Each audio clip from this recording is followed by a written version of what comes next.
Hello. Not taking the time to build up stream since, well, I've read almost since every we novel from the already publishing house. did that earlier, and I am Pretty wanting normal, to kind of right? get through and finish this. Even though I've been enjoying it, I do want to do some other stuff later on for streaming. So let's finish this up. Also, better change that. Okay. Okay, hang on actually. Facing. It's already this late. Why isn't he here yet? Okay, I do have. I forgot to have my OBS up on my gaming computer so that if someone pops by, I'll get a notification. Got to do that. But no one popped by during stream earlier, so didn't have to worry about that. But now we are here. Oh, I still had walking on. Alright. Let's begin.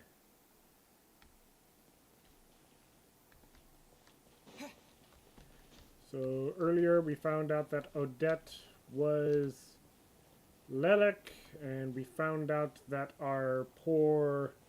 Oh, shoot. We forgot that our poor mercenary companion was a ghost, which was unfortunate.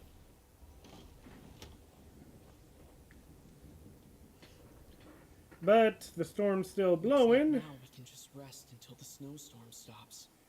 So I don't think this is over. I still can't believe Shram turned out to be a ghost who'd been in the theater for hundreds of years. To think he was dead this whole time. What a strange turn of events. Indeed. Knock, knock. Yeah, that. Huh? Knock, knock. Come in. You know the door isn't closed, right? You don't have to knock. Think of it as a signal then. When I'm entering someone else's room and I knock, I'm here as Odette. If I don't knock, it's Lelek. Please, come in, Miss Odette. Thanks. So, why did you come to find me? Is there something I can help with? Vodyanitsa said you knew about my secret identity from the start. But when everyone was discussing who Lelek could be, you were worried that revealing what you knew would be unfair to me. So you kept it to yourself, right? That's what you wanted to talk about? Yes. I'm extremely grateful for that. Oh. It's nothing. I mean, you didn't hold what happened with Senora against me, so I should thank you for that as well. Actually, there's something else as well. I found myself in a situation similar to the one you were in when you helped conceal my identity. So I thought I'd come and ask you for advice. What's the situation? It's about Mitya. Before all of this, the last time I saw him, he was dead. What? As I'm sure you know, my goal as Lelek was to stop Project Stuja. Well, when I found out the tech lead for the experiment behind Project Stuja was Mitya, I immediately started planning to track him down and threaten him to back out. I often saw him around the theater, but I soon concluded that making my move there would risk exposing my identity. So I decided to infiltrate the Armory Palace and go directly to his lab. That way, the threat would be much more effective. That must be basically the most classified place in Snezhnaya. If you manage to infiltrate it, you really do have what it takes to be a harbinger. Well, I suppose there was a bit of luck involved. But I am a Vtuber, so I already had some familiarity with the building's layout. But when I finally made it to his lab, Mitya seemed to be dead. How did you know? Are you sure he wasn't just dozing off? I checked his breathing and his pulse. He had no vital signs whatsoever. I'm certain of that. I thought maybe another anti-Project Stuja activist had beaten me to it, and chosen a much more brutal method. So I made myself scarce. That's why you were so on guard around Mitya that first night here. Yes. When I saw him sitting in the audience during the performance, I could barely contain the shock. To me, it was a miracle. Somehow, he'd come back from the dead. But then, the murders started happening and things got so complicated that it wasn't really at the front of my mind. That is, until Mitya himself said there must be a dead person among us. Then, I couldn't ignore it any longer. And yet, you thought that bringing it up right away would single Mitya out. Just like when everyone was suspecting Lelik. Exactly. I thought there could be something I was missing. Besides, we soon figured out that Mr. Schramm was a ghost. And we knew there was only one extra person. So we thought he had to be the one. But now, it seems like there's another candidate. I understand why you kept it to yourself. There was so much information being thrown around during that discussion. Bringing up Mitya would have just introduced more confusion. So, what do you think we should do? Let me confirm one thing first. When was it that you found Mitya dead? Around a week ago. Sometime in the afternoon. A week ago? That's earlier than I thought. I saw him just a few days ago at a restaurant. That definitely would have been after you found him dead. Yeah. He seemed completely normal to me. Chatting with Vodianitsa, trying to avoid Valeri. So he was definitely alive on that day. Huh. Well, all I can say is I know what I saw.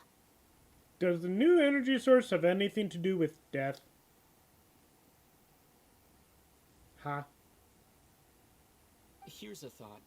The reason we even suspected a dead person could be among us was because of the problem with the theater's ley lines. But Mitya's death happened inside the Armory Palace. The ley lines affecting the theater shouldn't reach that far. You're right. I guess he doesn't fit the profile of the person we were searching for. I think the chances of it being him are very low. Surely he can't have died for real in the Armory Palace. Unless what? Unless he really did come back from the dead. You're right. Do you think we need to disclose this to the others? Huh, what's this? A private meet and greet? Where do I line up? Maybe it's time to talk to him about it right now? That's not what's going on here. Well, I was just making the rounds. Thought I'd try to lighten the mood a bit. Vodianitsa's handing out food if you're hungry. Well, guess we're not asking him about it. Okay.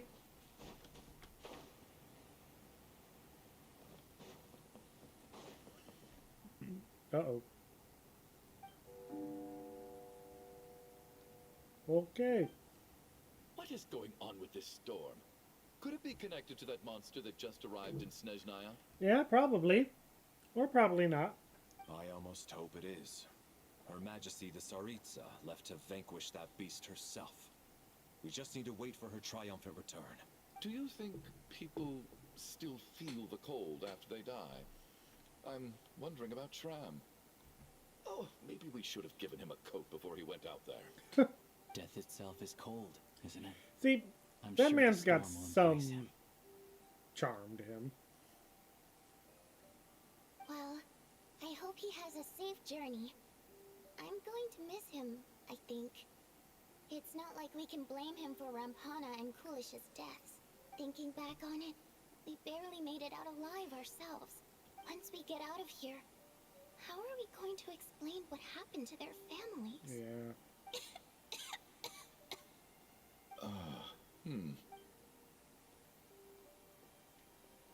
Are you okay? Here, take this. I've never used it. Thanks. Look who's Mr. Nice Guy all of a sudden. Is it because Tonya stood up for you this morning? At least you know how to return a favor. Yeah, without Tonya, who knows how badly he would have been hurt. I told you already, I never intended to resort to violence. Duh, bunch of rascals. Little girl? I was rather surprised when you spoke up for me this morning. I didn't think I had many admirers here, so, Thank You you. do remember what she said about you, right? Oh, no need to thank me. I said some bad stuff about you too. I've been too embarrassed to admit it, but you remind me a lot of my daughter.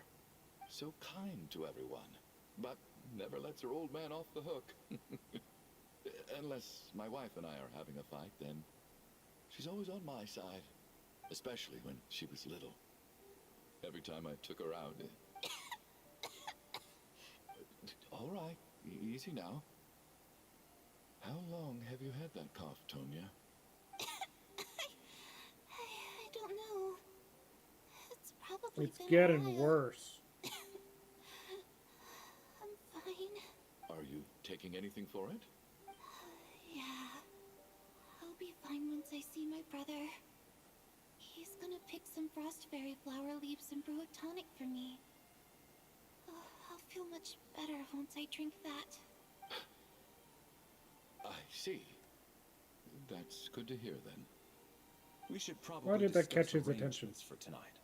Now that the deceased has left our midst, there shouldn't be any more incidents.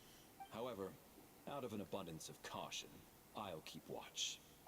Shouldn't we take shifts? I can take one if needed. No need.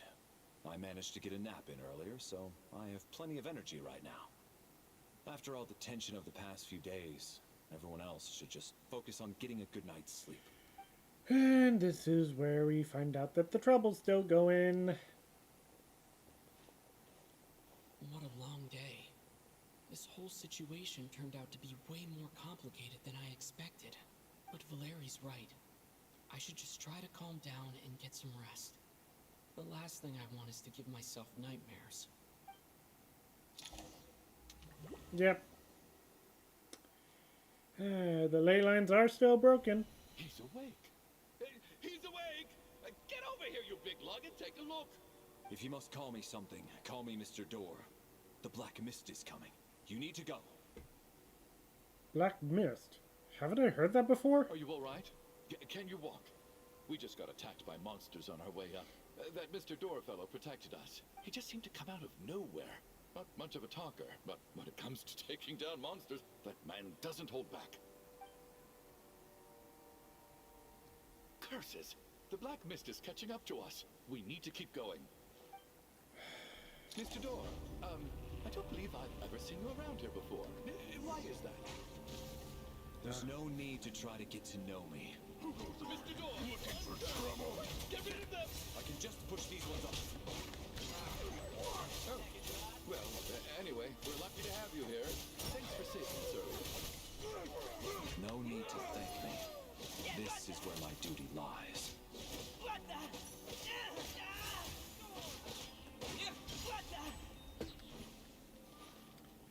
Okay.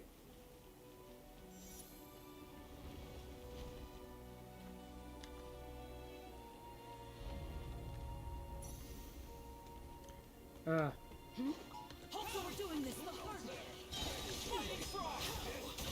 You win this. Remarkable work, Mr. Door. Oh, if I had your muscles, I'd do the same. I am gonna feel so bad. Like, I know that this merchant is supposed to, or this. None of these doors the one you're looking for? No. I know Chuganov is supposed to be like a bit of a rude character, but I'd feel so bad if he dies here.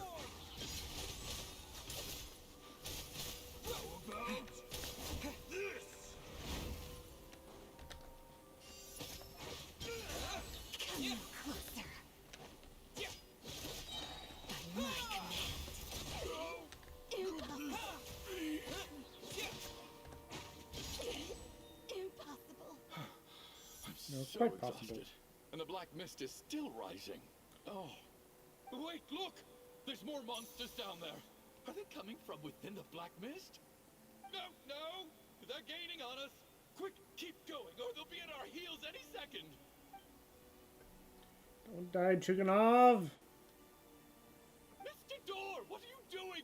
We need to get out of here. They're coming! Found it. This is my door. What? You mean you're going to stay here? I am a door. This is where my duty lies. So he meant a door for closing, not for opening. No! You saved us. We can't leave you behind. You must Trigonov keep is a nice going. guy, apparently. A door can only keep things out for so long. You must make haste. But... Oh, you're right. Let's go. We can't let Mr. Door's sacrifice be in vain.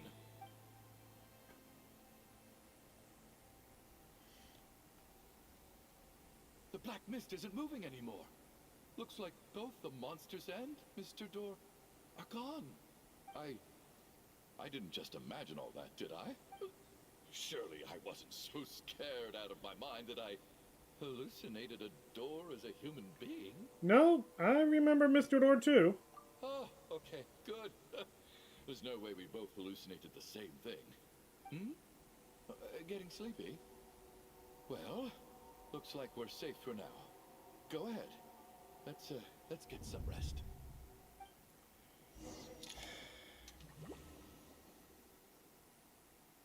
What the heck is going on?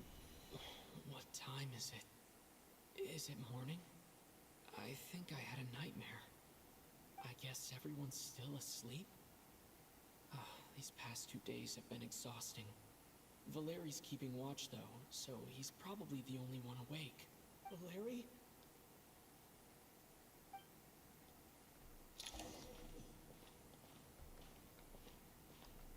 Yep.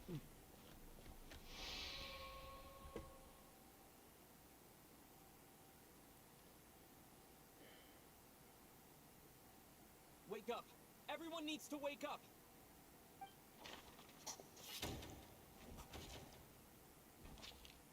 Just like the last 2 nights.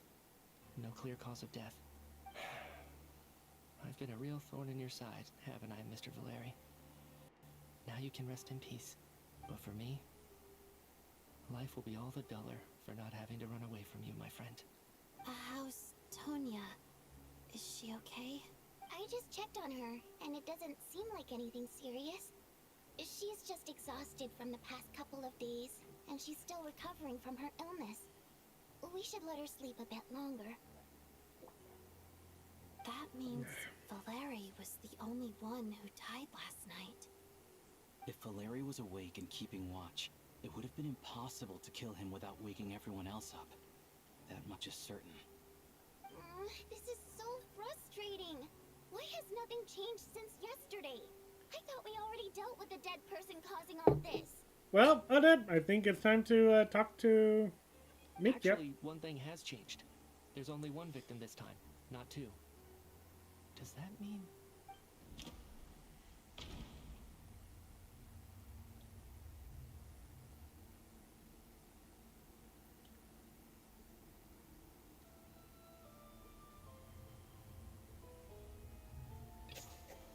After the deceased Shram left, there was one less victim last night. That more or less tracks. It's a reasonable conclusion, considering the only variable that changed. The number of people who die each night is equivalent to the number of dead among us. That's your theory, right? Exactly. We identified Mr. Shram, and the night after he left, the death toll dropped from 2 to 1. By that logic, there must be one more dead person left among us. Another one? But there was only one person unaccounted for in the ticket checks, right? The head count should match up now. Having an extra person was definitely a cause for alarm, but being one person short isn't nearly as unusual. Someone could have left in the middle of the show, or made it out before the storm hit. One more dead person among us. If Mitya's theory is right, then what Odette told me seems a lot more relevant. Yeah. It's just, at the time, we had no reason to think there was more than one dead person. If only we'd taken it more seriously as a possibility. Maybe this could have been avoided. I'm sorry. All the deaths are going to be This is my reversed or fault. something. I had information that could have been helpful, but I held back. I should have brought it up right away. I'm partly to blame as well. I was too quick to dismiss Odette's concerns. What is this about? What have you two been getting up to behind my back? Sounds like there's some big news you've been keeping from the rest of us. Well, we're all ears.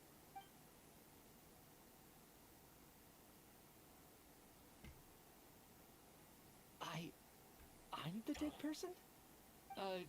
Wow, that's certainly news to me.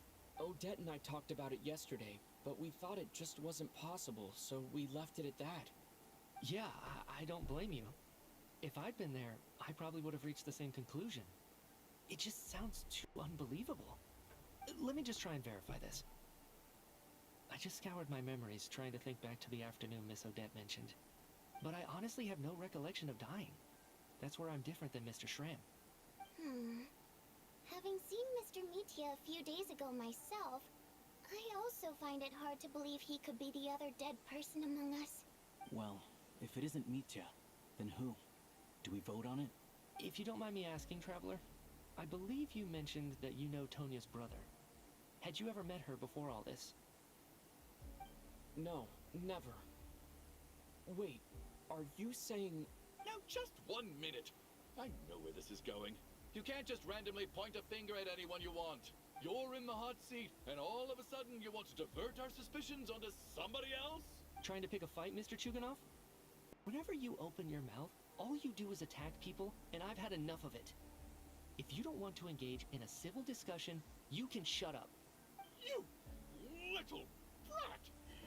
Did Mitya ask about Tonya because he suspects her? I suppose I only identified her by age, and nothing else. Could that mean... I'm just saying, you're going around casting suspicion on people for no reason. How could Tonya be dead? I can vouch for her, if nothing else. I've seen her before. She's the sister of that Harbinger, isn't she? The one called Child. Oh, really? You're telling the truth? Since being here, I don't think I ever mentioned she was Child's sister specifically. Does Chuganov actually know her? If Chuganov can vouch for her, then it can't be Tonya either.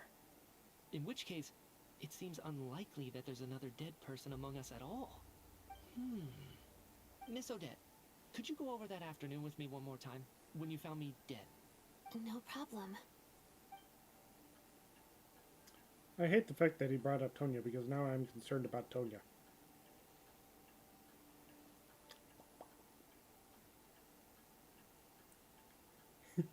Oh well. No matter how hard I try, I just can't remember anything about dying. But I do remember something else. Miss Vojanitsa, during our last meal together, I told you how some of the researchers were suffering from temporary memory loss. Do you remember that? Oh, yeah. You said it was hindering the progress of your experiments. You thought they were just under too much stress or something. Uh-oh. Right. And even though I don't remember dying that day, I'm pretty sure I experienced something like amnesia. Some of my memories from that afternoon are missing. Are you suggesting you're missing the memory of your... Of course. How am I only just realizing this? Humans aren't necessarily aware of their own death. You mean being silently assassinated, or dying in your sleep? Situations like that? The researcher's amnesia. Suddenly it all makes sense. I must thank you, Odette. I think your perspective just helped me reach a breakthrough on a series of issues that have been troubling me for quite some time. All right. It's decided then. I'll be the one to leave today. Oh, leave? Hey, wait a minute. Aren't you rushing into this? What if you're wrong? You'll pay with your life. Come on, kid. Aren't you gonna fight for your life? This seems like a rash decision. I have other reasons beyond what's been discussed. In fact, thinking back, I remember during Miss Odette's performance, while I was sitting in the audience stalls, a brilliant new idea for my research popped into my mind. But then, my train of thought suddenly cut off. I can't remember it now at all, and I didn't take any notes. I guess that must be another instance of temporary amnesia. No. Hold on. I see where you're going with this. You're suggesting that each instance of temporary amnesia is a death, right? There's a glaringly obvious flaw in that idea, no? How can one person die so many times? I believe Miss Odette's account. During the period where my memory is blank, I must have been either dead or in a similar state. All it would take is for the same thing to happen in the theater, and I would come under the effect of the ley lines in this vicinity. This increases the likelihood of me being the deceased, does it not? But... There's no evidence to suggest that anyone other than me is a candidate for the deceased. So allow me, as a scientist, to treat this as an experiment. Please relax, everyone. I don't think things are as bad as they may seem. If I really am the deceased, then to leave the theater will be a relief for me. If, on the other hand, I'm still alive right now, well, apparently you've all witnessed my resurrection recently anyway. Who's to say I won't return from the dead again this time? Mitia's right. This is the only thing we can try right now. I think he's deliberately downplaying the gravity of the situation, though. He probably doesn't want to burden everyone. What is a scientist if not someone who gambles on experiment after experiment in an attempt to obtain the truth? With this snowstorm, the ley line phenomenon, ghosts of the dead, and my amnesia, we've been paralyzed by not knowing and powerless to do anything about it. It's a terrible feeling. But if I do get resurrected, you can be sure that I'll come back with the truth of all this. Just you wait.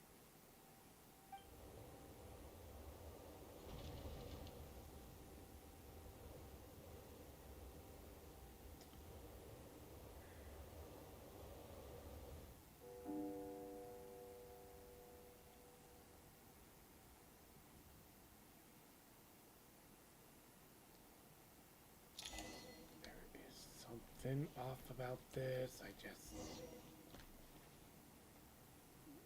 Mr. Mitia. I didn't even get to see him one last time. Maybe it's a good thing that you weren't there to see it. It was a hard thing to watch. I hate goodbyes. Why does it feel like everyone around me is slowly disappearing? Not just in here, I mean. In the outside world, too. Maybe it's the realization that, at the end of life, everyone has to face it alone. Come to think of it, the main reason we're still alive right now is pure luck. Each morning here, for every one of us, there's the chance that we might not wake up. You could take it a step further and say that the same is true outside, too.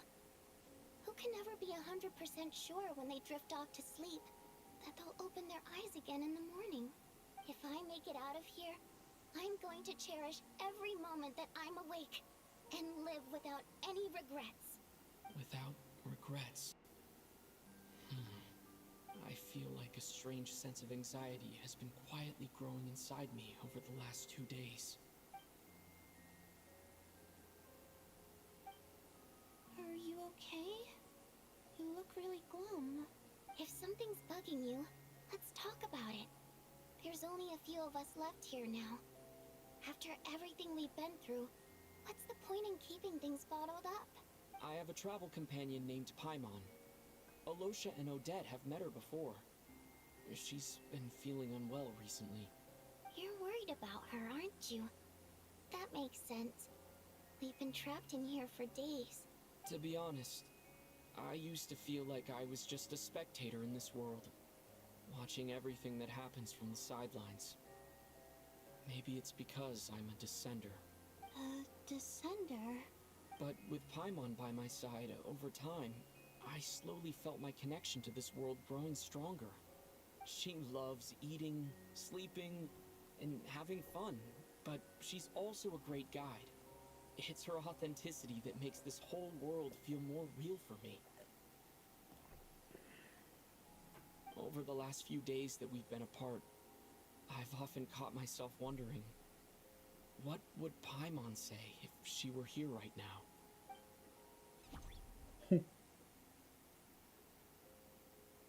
But by the time I snap out of it, the conversation has already moved on, and I'm still in my own little world. I'm trying to overcome this sense of detachment, but I really miss Paimon. I guess, in a way, she means the whole world to me. I bet she misses you when you're not there as well. Maybe you're her entire world too. I don't know if this will make you feel any better, but back when the water imps left Snezhnegrad in droves, I also felt like the whole world was suddenly empty. might be surrounded by people all smiling and having fun, and still feel completely separate from it. So, I totally understand how you feel. Later on, I started to think, maybe accepting the fact that our loved ones won't always be with us is something that takes a lifetime. All we can do is cherish their companionship from moment to moment.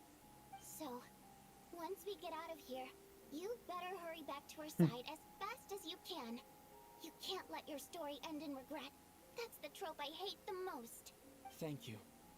That's exactly what I needed to hear.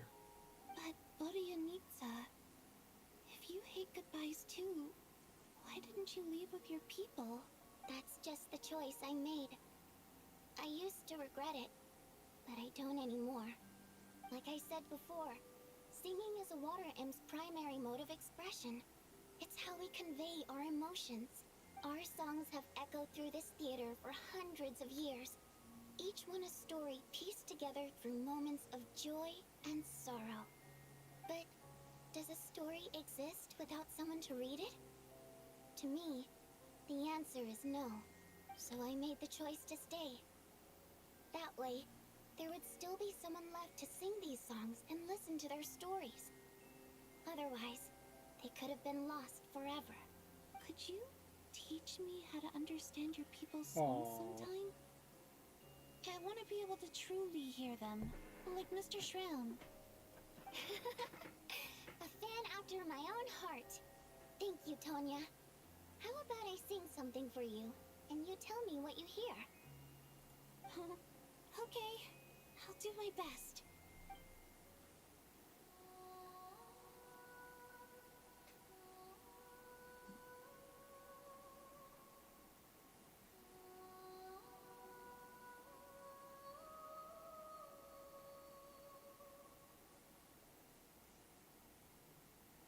I've never heard that one before. I feel like I can hear a sense of longing somehow.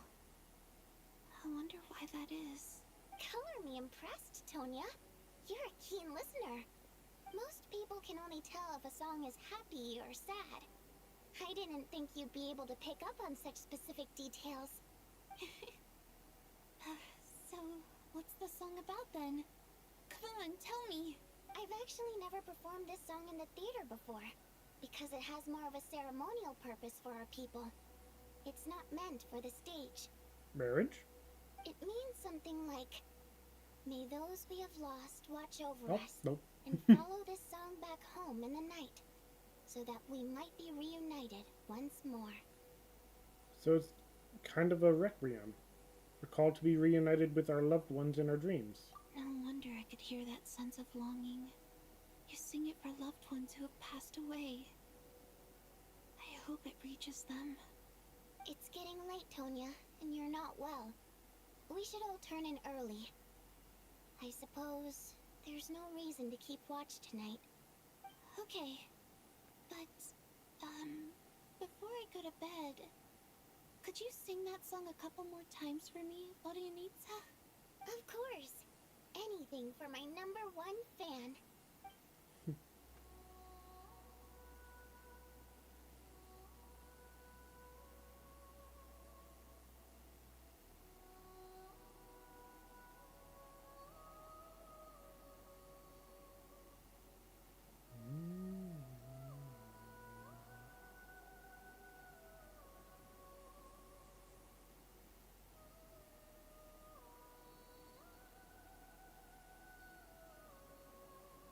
Once I get out of here, I definitely don't plan on ever coming back. But I guess that means I'll never get to hear Vodyanitsa sing again. That's a sad thought. Before I fall asleep, I should cherish this moment of companionship while it lasts.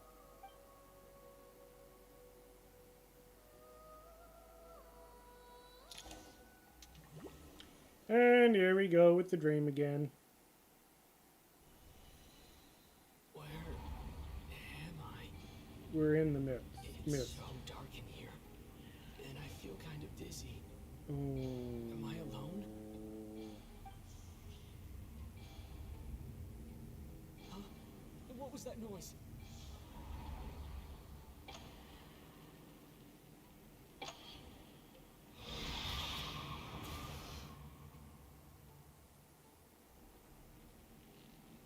Tonya. Return, O spirits. Fulfill your oath of protection.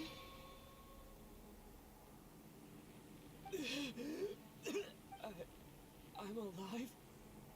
What just happened? No time for questions. Quick, over here. Turn on the switch. We need to bring back the light.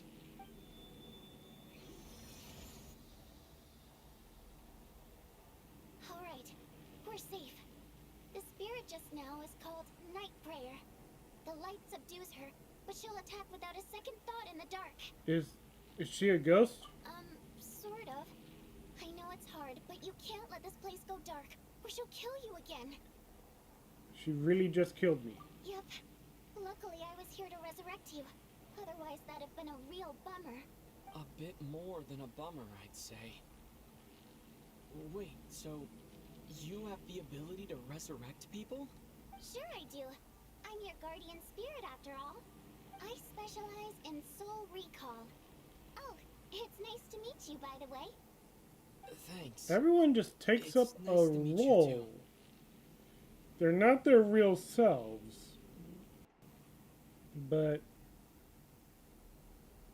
they take up another identity in this All realm. right, there's no time to waste. The black mist is already catching up. We need to avoid it and night prayer at all costs. Come on, let's go. We need to reach the next switch before the place gets too dark. If we bring the light back, night prayer won't be able to get to us. What's the deal Sweet, with sweet Tonya? light! It's back! Now that's a sight for sore eyes. Shh! It's night prayer. We need to move quick, but don't let her notice you. Look out!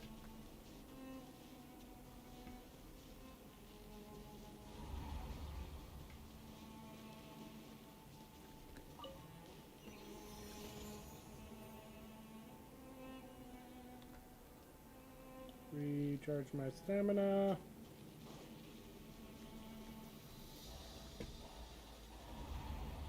Oh, no, no, no, no, no, no, no, no. The next switch is over there. Why did I have to glitch out on the terrain right there?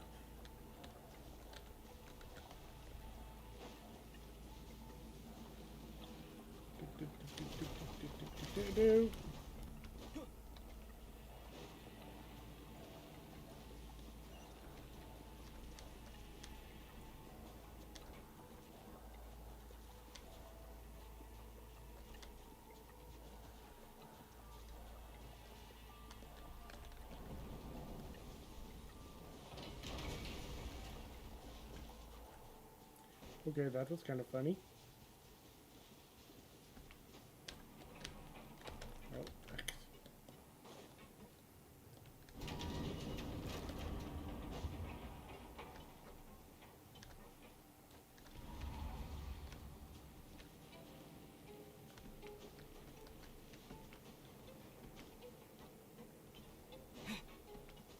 The switch is just up ahead. Hurry!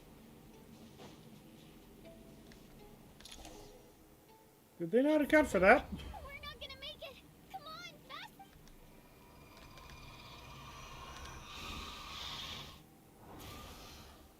Traveler! I won't let you die like this. Not on my...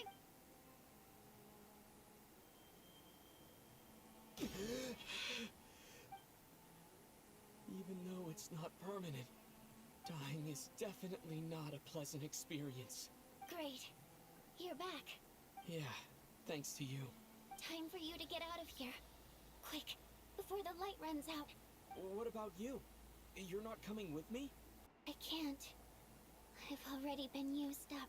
Used up? What does that mean? The guardian spirit's skills are finite.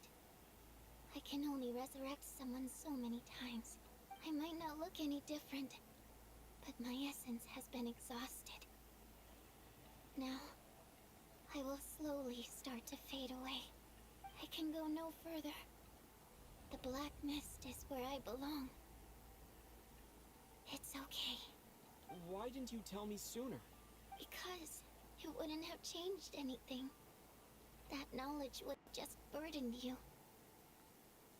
And What the guardian the heck spirit's is role going is to on? protect. But Go. now, before it's too late. I already hear Night Prayer approaching.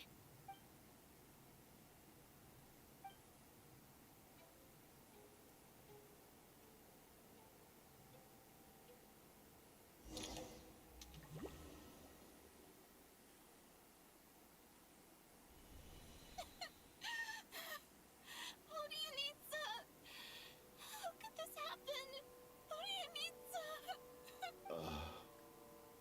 Well, I guess there's no need to inspect the body.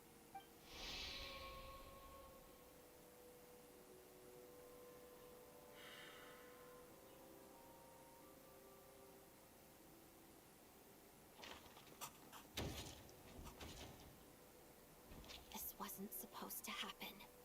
You lied to us, didn't you, Chuganov? You've been lying from the start. Take a long, hard look at yourself before you go around accusing other people. I suspected you on day one, Lelik, and now look where we are.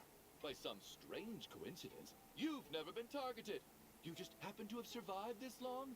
No, you should be the prime suspect. Uh-huh. And you, little hunter, ever so content with staying on the sidelines. Yet you were the one who stopped us from leaving from the start. Why are you trying to keep us here? Now you're just lashing out indiscriminately. That's either a sign of anxiety or a guilty conscience. Anxiety. Where was all this passion and bravado before? Decided to fight until the bitter end. Is that it? Is that a threat? Fine, bring it on. You think I'm afraid to die after all this? You want to kill me? Go ahead. I'd like to see you try. After all the trauma of the past few days, everyone's been pushed to the breaking point. Valeri and Mitya aren't here anymore. Someone else needs to step up and take charge. But first, I need to think this through. Considering everyone left, who's the most likely candidate for the deceased?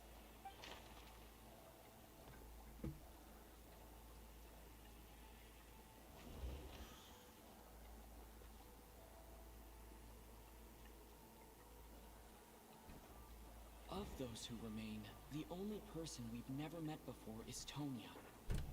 There is room to doubt her true identity. People are easily misled by first impressions. Now that I think about it, Child's sister was in fact a label I imposed on her due to my own assumptions. But Mr. Chuganov vouched for Tonya's identity yesterday, with basically no other possibilities left. Could it be?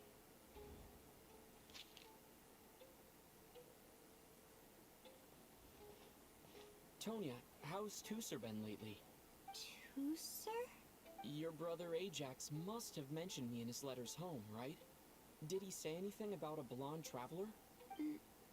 No. And my brother's name is Razik, not Ajax.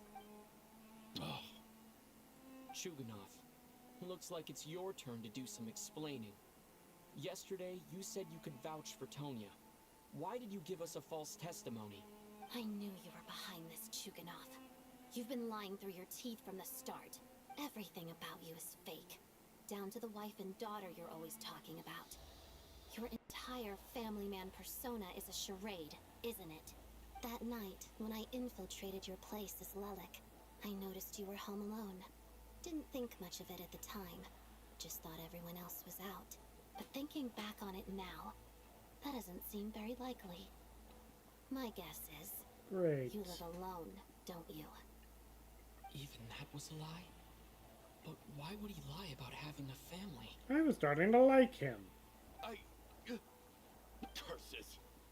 Oh, why is there no end to this blasted snowstorm?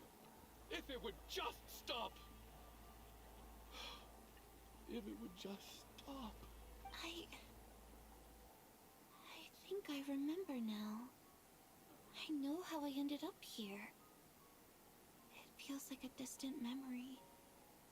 But at the same time, it's just like it was yesterday.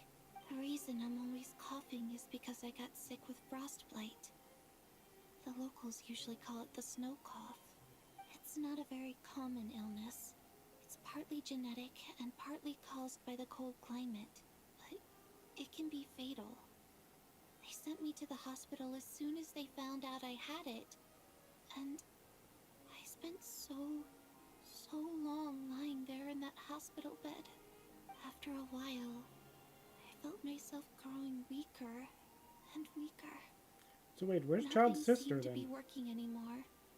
Neither the treatment that the doctors were giving me, nor the medicine my brother was brewing from frost fairy flower leaves.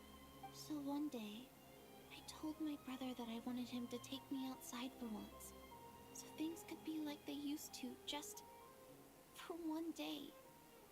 I wanted to meet loads of friends, experience new things.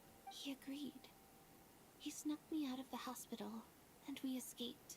We got to the theater, bought tickets, and went inside.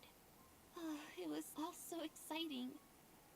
I remember the show very clearly. It was amazing. But I found myself getting sleepier and sleepier. Oh, Tonya. When I woke up, I couldn't find my brother anywhere. So I guessed he'd already left. But there's no way he'd leave me behind. So I decided to stay here and wait for him. At the time, I figured he'd probably gone to brew some more medicine for me. I was planning to chew him out for abandoning me when he got back. Tonya, it sounds like by then you'd already... Yeah, I know. I understand now. Dead, aren't I? This cough and the feeling weak, it's probably just my body's memory. After all of that, it turns out I can't blame my brother after all. I was the one who abandoned him. I'm sorry, everyone. I realized this much too late. It seems like death skewed my perception. And now I've dragged you all into this mess. Your name probably isn't even Tonya, is it? Didn't that ever strike you as odd over the last few days? Well, when I was little, my brother and I read a storybook, and Tonya is the name of one of the characters. When we escaped from the hospital, our family Is and the this the hospital guy's- security were looking everywhere for us. Chuganov's sister. So when you first approached me and said my brother had sent you, and called me Tonya, I thought he must have chosen a fake name that only the two of us would know.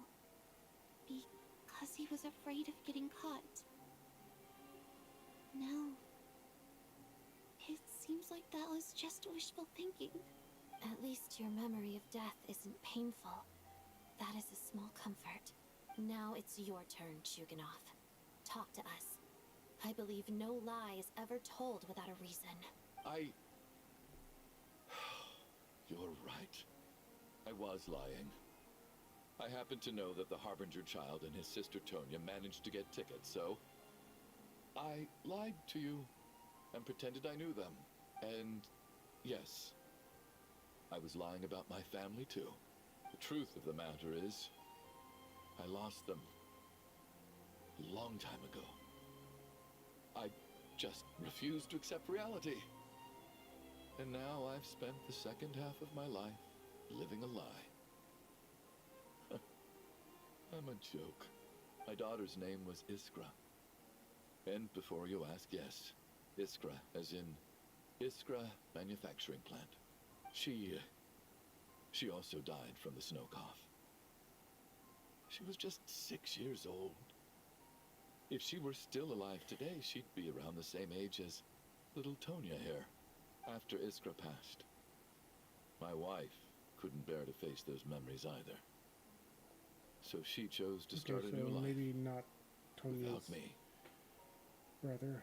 One day when I came home from work and saw the empty room, I felt like I couldn't breathe.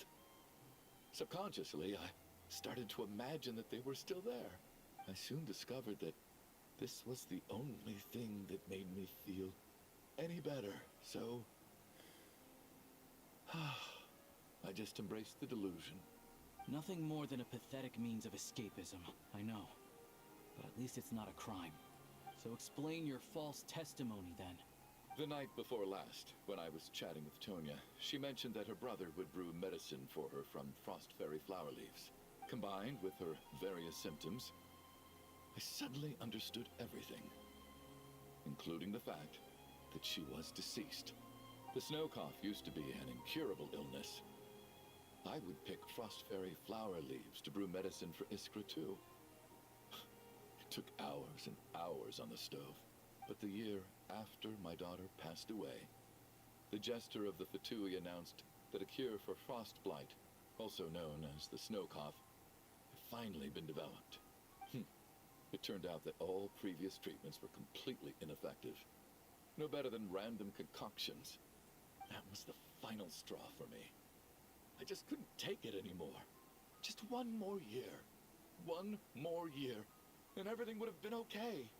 So, more than anyone, I know full well that in this day and age, no one in their right mind would still be using frost flower leaves to brew medicine for the snow cough. Poor Miss Tonya, therefore, had to have been from an era when snow cough was still a terminal illness. So, you projected your daughter onto her? Even though you knew she was one of the dead? Even though you knew that protecting her could get you killed. That doesn't make any sense. You knew she was already dead. What did you hope to achieve by protecting her? I just don't believe in your crackpot theories, nor do I approve of your actions. How can you just declare a living person dead and throw them out into that snowstorm? Mitia's gone. My good buddy Shram's gone. And now it's Tonya's turn, isn't it? The others I can make my peace with, but little Miss Tonya, here she is, standing right in front of us, alive and breathing, and fighting her own battles. Yet you're quite happy to say she's dead? I just want her to live. Once this snowstorm is over, the very moment it stops, I'm going to march out that door and find someone who can fetch the very best medicine for her snow cough. I'll be damned if I'm gonna let you cast her out into the snowstorm before I have the chance to cure her.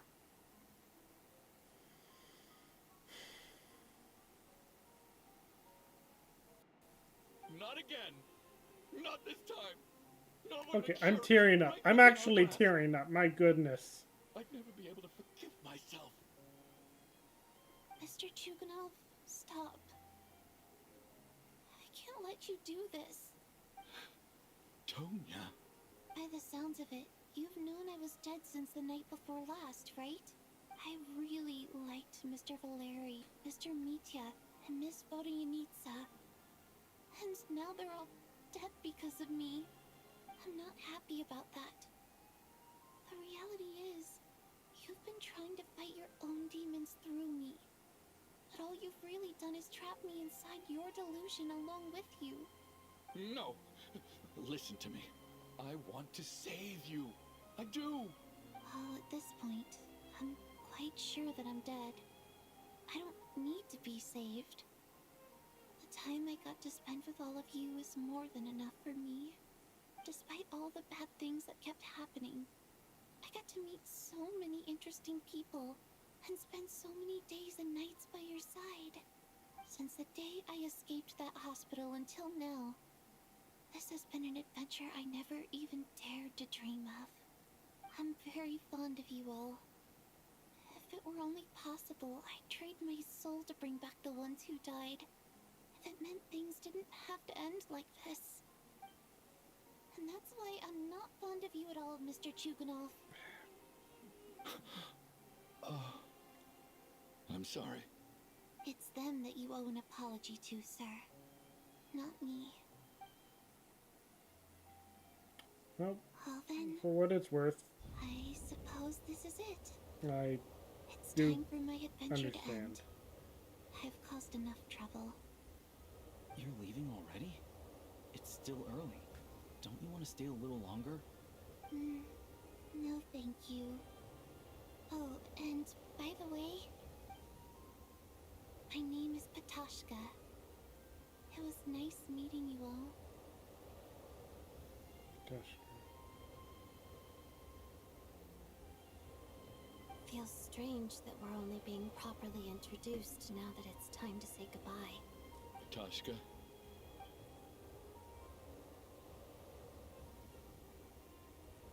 you doing, Tuganov? Are you crazy? Let me leave. I can't keep lying to myself anymore. In your dreams. Don't think you're getting off that easy when you had a hand in the deaths of so many people. The Fatui have honed quite an array of enhanced interrogation techniques since they were founded.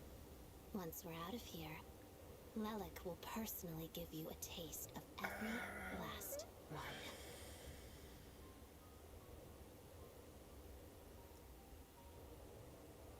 I think the grief that he has been going through all these years is enough punishment. He needs to be at peace.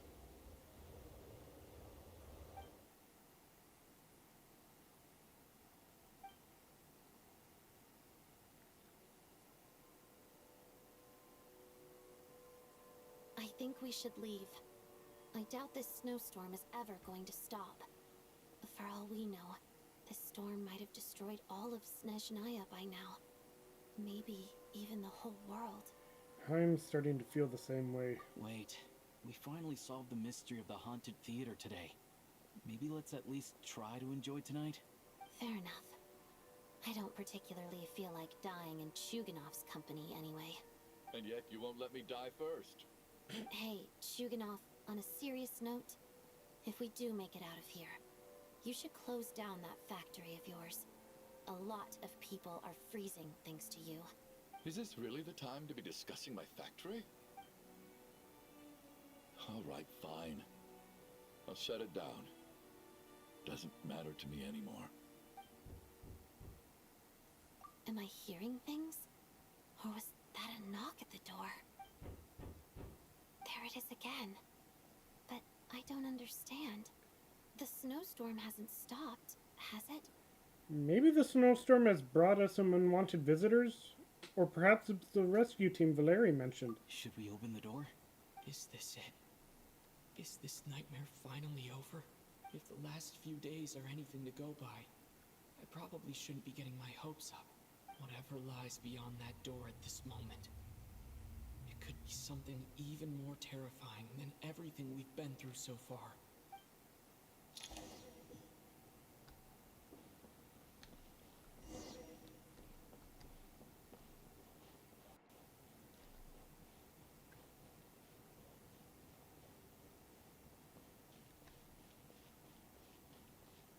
Meet you?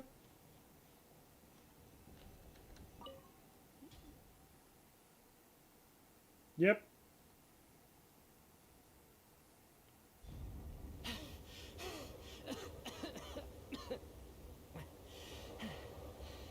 Hey everyone, I'm back. How are you doing? Feeling any better? Much better, thanks. Whew, it is so good to have you guys here. I was a little worried that the theater would be empty by the time I got back. Let me see. Tonya and Vodyanitsa are missing, which means Vodyanitsa died last night. And then you discovered that Tonya was the other dead person. Am I right? Not Tonya. Pitashka. First, tell us how you made it back here. Given the conditions outside, no one should be able to return alive. You're right. The thing that got me back safely was a song. I heard someone singing. After walking into the snowstorm, my mind grew hazy. I don't know how long I walked through the storm before my mind completely slipped away. Then, suddenly, I heard the sound of singing. The voice instantly brought me back to my senses, and I regained consciousness. So I followed the voice, searching for the source of the singing. I searched and searched, until finally, just a few moments ago, there was the entrance to the theater, right in front of me. The singing. I've actually never performed this song in the theater before, because it has more of a ceremonial purpose for our people. It's not meant for the stage. It means something like, "May those we have lost watch over us, and follow this song back home in the night, so that we might be reunited once more." That must have been Vodyanitsa's Requiem. Who knew it actually worked? That song is meant to guide the souls of the dead. Mitya, that must mean that you... Huh. No kidding. Huh? Seemed like I guessed right then. This is what I've been so desperate to tell you about. When I first stepped out of the theater, I was still quite lucid. My memory of it is still pretty intact. I remember the outside world being completely different than what I'd expected. It was like this was a world where only the snowstorm existed. There wasn't a trace of any humans or buildings ever having been there. I don't know how else to describe it, except to say that it just didn't seem like the real world. Mm. And as for the Requiem, if I was guided here by Vodyanitsa's song, it can only mean that I must already be dead. And this is my soul, not my body. But I didn't experience a clear moment of death while I was out there. Nor do I feel any different now than before I walked into the snowstorm. You don't seem any different to me either. In fact, this is something I've been wondering about for a while now. If souls aren't physical, shouldn't they lack tangible form? Hmm. Both Shram and Patoshka were clearly deceased, and yet their souls didn't look or feel like ghosts at all.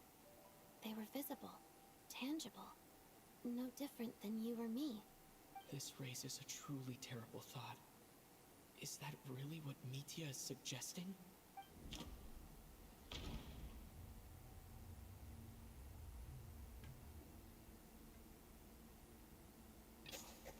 Mitya's soul was summoned back by the Requiem, confirming that he is indeed already dead. And yet, he looks no different from us. Of course, if even the long deceased like Mr. Shram can blend in with us undetected, then maybe we've all been dead from the very start. And all of us are now souls wandering the theater. Oh dear. That's a terrifying picture. Yes. I think that this is probably the afterlife. What did you say?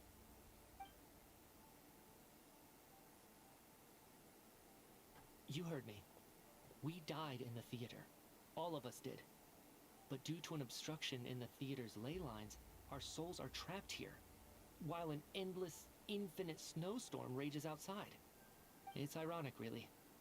All that time, we were working so hard to figure out who the deceased among us were, when the truth was, we were all deceased. The only difference being some of us died more recently than others. Do you remember that note, "Death is near"? Seems like we misunderstood what it meant after all. Death was nearer than we wanted to think all along. The note simply meant that all of us were already dead. So all our attempts to survive, our search for the deceased, it was all for nothing? Hard to say. At the very least, we hoped 2 lost souls find clarity and go to where they belong. The presence of those 2 is probably what caused our souls to be drawn in by the ley lines. In which case, the deaths we've awoken to over the past few days were just souls returning to the ley lines for good. If what you're saying is true, doesn't that make us the lost souls now? Huh, no wonder. This afternoon, when I was moving Vodyanitsa's body, I noticed that the other bodies in the room hadn't decayed one bit after all these days. That's further proof that those aren't physical bodies at all, but merely our shells here in the afterlife. Am I really dead? This doesn't feel real to me at all. No, that's impossible. This cannot be how it all ends. I still find it hard to believe that all of us are dead. How exactly did we die in the real world? None of us have any memories of dying, right? Not even knowing how we died is preposterous. Good grief! Surely there has to be some reason. Exactly. It's hard to rest in peace when you don't even know how you died. It gave me lots to think about as I strode out into the snowstorm. I racked my brains trying to remember the cause of my death, the exact moment I died, the root of all of this, right up until my consciousness faded. Wait. Hold on. Right before I lost consciousness, I think I saw something. What is it? I can't remember. And I think I lost my notebook and pen. Mitya, your hand. Is that blood on your fingers? Huh? You're right. There's blood on the fingertips of my right hand. Looks like it's already dried. When did that happen? What the? I guess this was what I saw. I must have desperately drawn it in my own blood right before losing consciousness. What's wrong? Do you recognize the symbol? It's Ronova, the ruler of death. Alosha, do you still remember that Snezhnayan folktale you told me about? It was about the Grim Reaper. When someone's about to die, he appears as an incarnation of someone familiar to guide their soul into the afterlife. And as soon as you recognize his face, your life is over. I heard a similar tale when I was little. You think the Grim Reaper in this story refers to the ruler of death you mentioned? That's right. In which case, death is near could also mean that the Grim Reaper is here disguised in a familiar form. Death, the deceased, and the Grim Reaper? So it's a triple entendre. When I first saw this note, I thought it contradicted the investigation report. But now it seems like that was the whole intention. So the Grim Reaper deliberately misled us. Then, we started suspecting each other and searched for the deceased while they hid in plain sight. By that logic, the one person most likely to be the Grim Reaper incarnate is...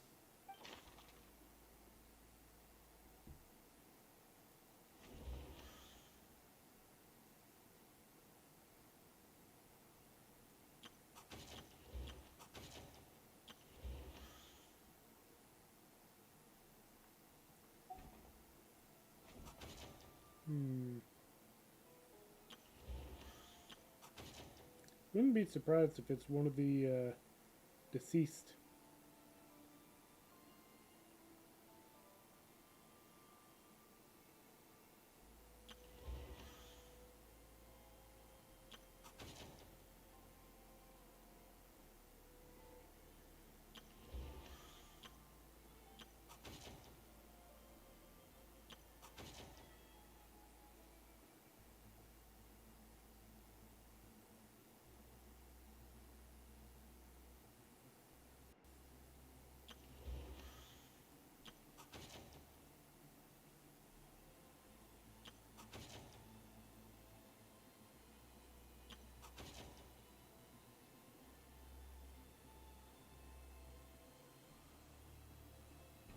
The Reaper is right here among us, and won't leave until everyone's souls have been claimed.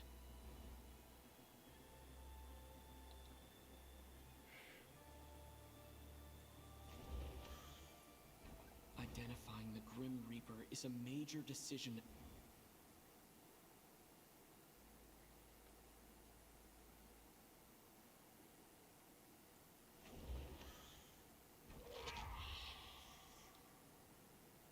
Huh. No doubt about it. It's Alosha. Looking back at how everyone has acted over the past few days, Alosha is most likely Alosha the walked Grim out into Reaper the lurking among snow, us. into the storm. Is it you, Alosha? You were the first to discover the investigation report, and you had plenty of time to slip the note inside to mislead us. So? Surely you can't suspect me based on that alone. What if someone else found the investigation report first, slipped the note inside, and then put it back without telling anyone? He went out into the storm. There's no denying it. The note could easily have been slipped in much earlier than it was discovered. That's not all. I've also noticed that although on the surface, Valeri, Mitya, and sometimes I were the ones taking charge of the situation, looking back now, even though you didn't say much, you were always subtly guiding everyone from the sidelines. What do you mean? You were the one who emphasized how dangerous it was outside and insisted we all stay here. It was also you who suggested that we all sleep in the same place. And earlier today, you tried to convince Patashka to stay. I don't understand why, but it was out of character. So, you didn't understand my intentions, and now you're assuming the worst. Seems pretty unreasonable if you ask me. He still won't admit it. Fine. The biggest question I have right now is, if the Grim Reaper is impersonating Alosha, then where's the real Alosha? When did they switch?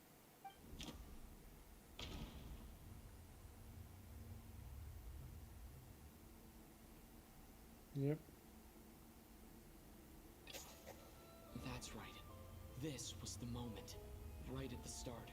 Before any victims had even emerged, Alosha was switched with the Ruler of Death while everyone's guard was still down.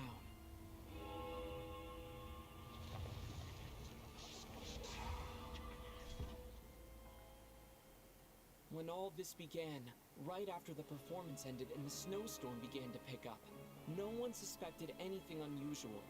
We just assumed we were snowed in.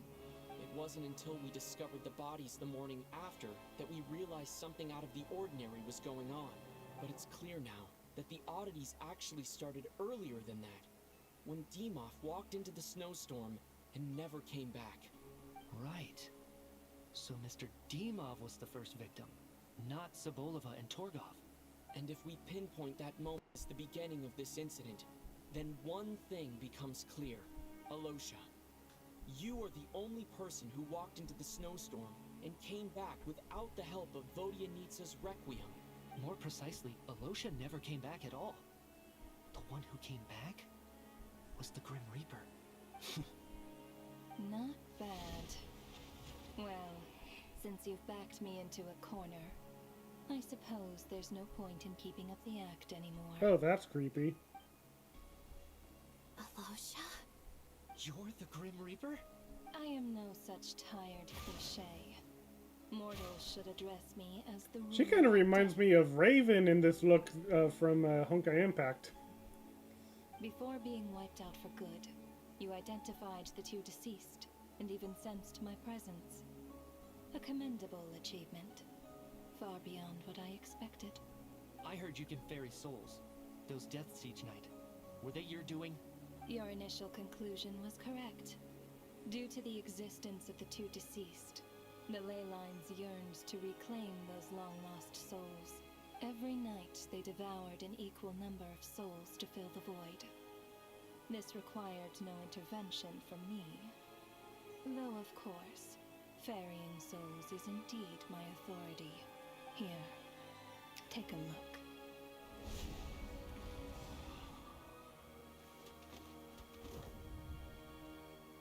Odette! What are you doing? That takes care of today's two. Don't get so worked up. You are already dead, and your souls must return to the ley lines. I know we're already dead. You murdered us, didn't you? Murdered? No.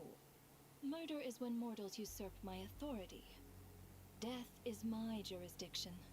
If I require someone to die, Oh I boy. need not resort to such laborious methods as murder. You simply met the criteria to trigger my curse of death. I know about the curse of immortality. So there's another death-related curse too? You cursed us? When? And why would you do such a thing? So often, humans pray to me, begging to know when their death will come, and what form it will take. But few people ask why. If you must have an answer, know that death comes simply because one's time has come. So you're not gonna tell us the truth? Hold your tongue. By all rights, you shouldn't even be allowed to speak with me. Those angels from the past are to blame for the reckless renovation of the ley lines here. It's made my work on this occasion infuriatingly complicated. Work? So trapping us here, making us watch our friends die, that's just another day at work for you? You clearly have a lot of questions. Fine. As a reward for your remarkable accomplishments over the past few days, I shall answer a few of your inquiries, provided they aren't too unreasonable. After the physical body dies, the soul must return to the ley lines for that person's death to be considered complete. My work encompasses the entire process of death, including, naturally, the guiding of souls into the ley lines, with which you are now so familiar. You must also be rather familiar with Natlan's Night Kingdom, I presume? It was I who supported the creation of the Night Kingdom. It provided a convenient means of guiding the souls of Natlan. Here, too, the ley lines connected to the theater underwent some modifications. The angels hoped to make them capable of accommodating the souls of some special creations. But this actually hindered their ability to accept ordinary souls to some degree. This effect manifested itself after you died from the curse in the theater, leaving you stranded in the afterlife, unable to achieve a complete death. But if souls who die from the curse of death fail to return to the ley lines within a short window of time, they will miss their chance for good. Then, they will remain forever suspended between life and death, no longer subject to the authorities of either. So if you don't resolve this matter soon, and see all our souls return to the ley lines before long, we'll escape your control. Mitya is sharp. This must be what Ronova was worried might happen, and the reason she got involved to begin with. But if you have the authority to guide souls, why didn't you just show yourself and get it over with? Why hide among us in the form of a Losha? You seek to understand the mind of a god. Very well. I'll tell you. This is a theater, and I decided I wanted to watch a show about death. That's why I encouraged you to take the events to the stage. I found myself getting quite immersed. I suppose the entertainment you provided makes up for all the trouble you've caused me by being so defiant in the face of death. There. Are you happy with my answer? Nope. Can't say I am. Really? But it fits the stereotypes you humans have about gods. Just moments ago, you were complaining about how infuriatingly complicated your work here has been. Work is work, I get it. There are times when it's a huge pain, but you just have to get it done, right? That's a rather unique perspective for a human. You are in fact correct. There is a pain point in this case. Due to the obstruction in the theater's ley lines, there is a hard limit on the number of souls they can receive each day, making it impossible for me to ferry all your souls at once. Revealing my identity too soon would inevitably have led to futile resistance, and there was a risk that any souls who chose to run would disappear. Then there was the issue of the 2 lost souls you called the deceased. The way you resolved that quandary was all part of my design. That's what I don't understand.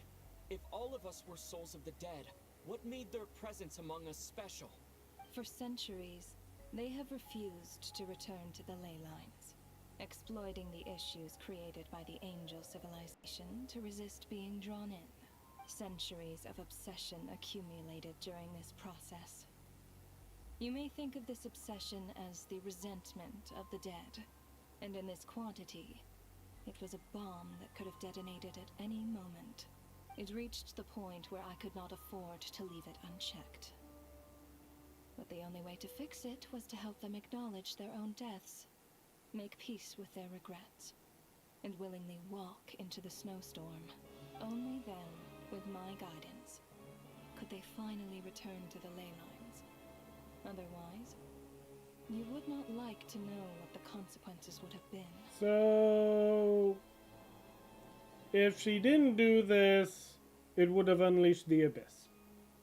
I vaguely remember seeing Batashka in the most terrifying form. Was that in a dream? Is that what would have become of her if she hadn't returned to the ley lines? I see your dreams brought you many revelations. So you see, death in fact grants wisdom to mortals. Souls connect to all things in the world, and see the chain of cause and effect between them. It's nothing unusual. Anyway, giving psychological counseling to lost souls is not my strong suit. That is more of an angel's role. It was something I could not resolve directly using my authority, so I decided it was easier to leave the bomb defusal to you. Meanwhile, of course, their presence caused the souls of other members of your party to return to the ley lines each night. From where I stand, that was killing 2 birds with 1 stone.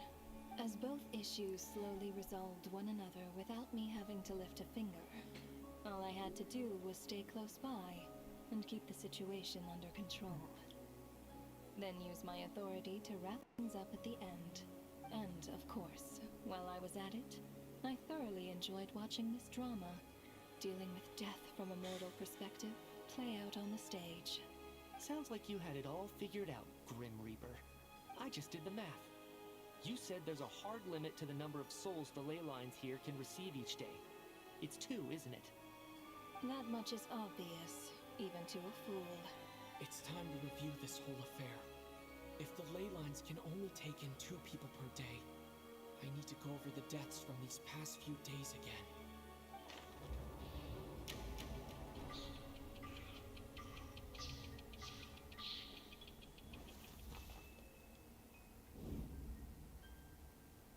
Looking back now, none of us had the faintest idea at the time.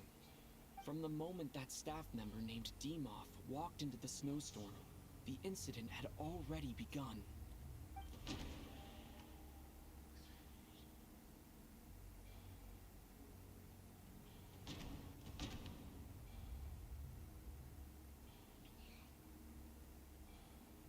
Wait.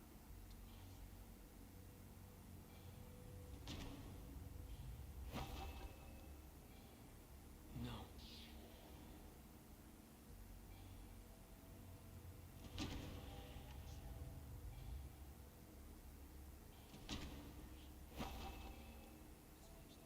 Yeah. No. Let me go over this again. Demoff. Where's Demoff?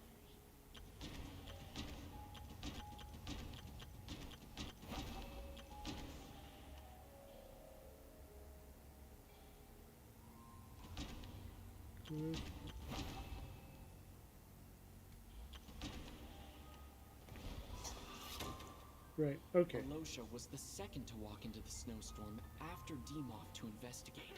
Oh wait, did Demoff During take this the picture? process, the ruler of death assumed his identity, making him one of the victims.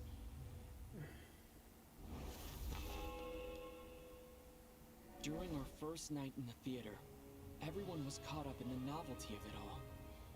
No one could have expected there would be victims the very next morning. Despite all the confusion, and with the help of hindsight, we finally began to realize that something was amiss with the snowstorm.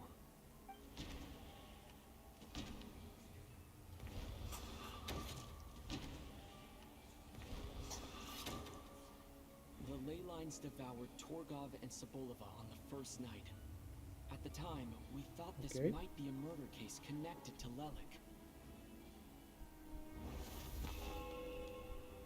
Why are we having to go Odette over all and I this again? spoke a lot that night. 3 people were on watch, but in the morning, we discovered that someone had fallen victim all the same.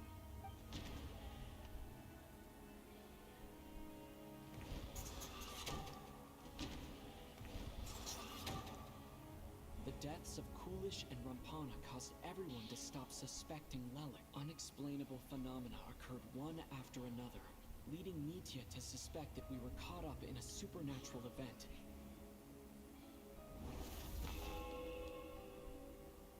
Later, we discovered that there seemed to be an extra person among us, and subsequently discovered the existence of the deceased.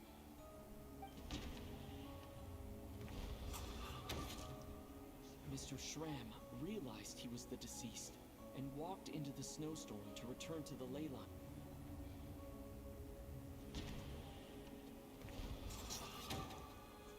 He thought it was all over, but Mr. Valeri's death was a rude awakening for a lot happened today. Mr. Valeri... Alright, yes. I know about all these deaths. Why are we having to go over this again? The fact that there was more than one deceased seemed to bring us back to square one. Odette revealed some information she had been keeping to herself.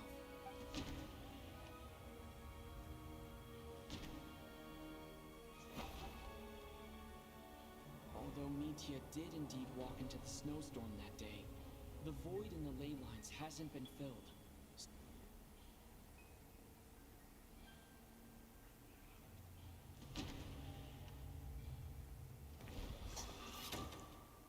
Vodianitsa was swallowed by the ley lines in her sleep, but the requiem she sang before falling asleep was quite a game changer.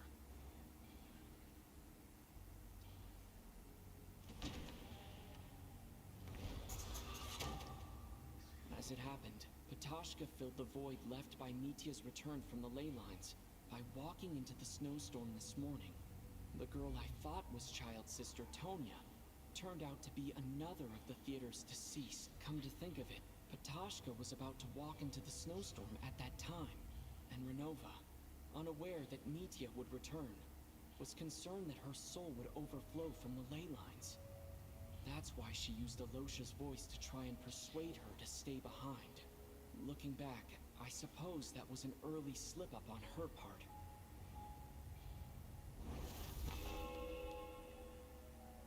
No one could have expected anyone who walked into the snowstorm to return.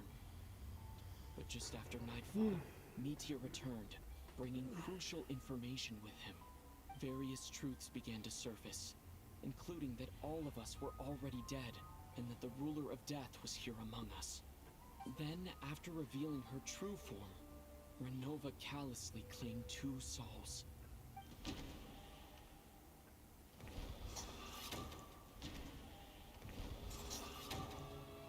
In fact, everyone was already dead by the time we took the photo.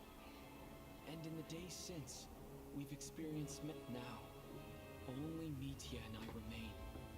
And the Okay. that covers everything. Your work isn't finished here yet, is it?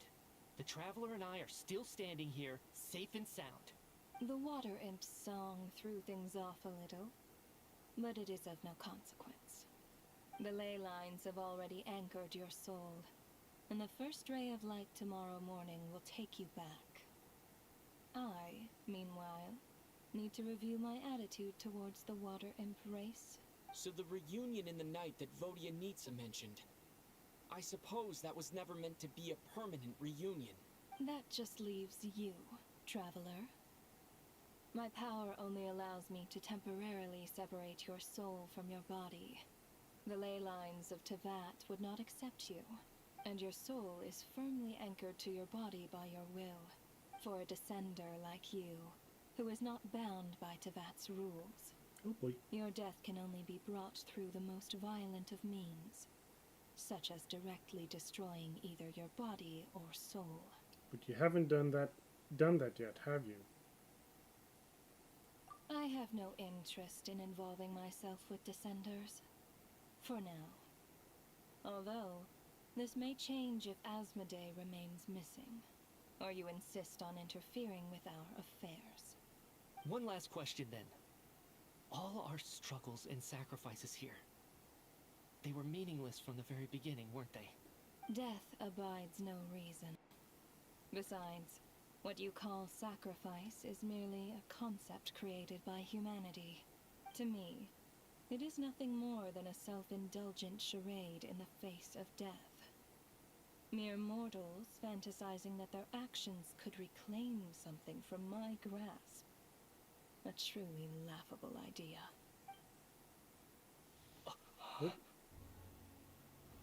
Grim Reaper, you really know how to get on my nerves. I'm not here to ingratiate myself with you. I kill merely because your deaths are necessary. Oh, you've made that quite clear. But humans don't take well to being scorned. Not even by the gods.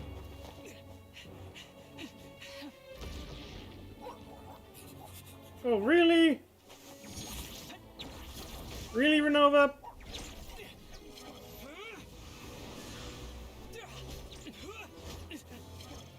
You want to play Alosha so much that you just use his pet dog.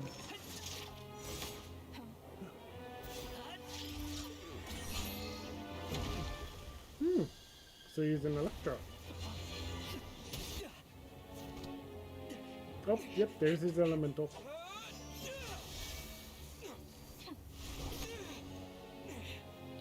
This is futile. You must know that you are powerless against me in my own domain. I suggest that you save your strength. For what? Maybe we can't change it. But if nothing else, we can at least teach you to have some respect for the dead. Audacious.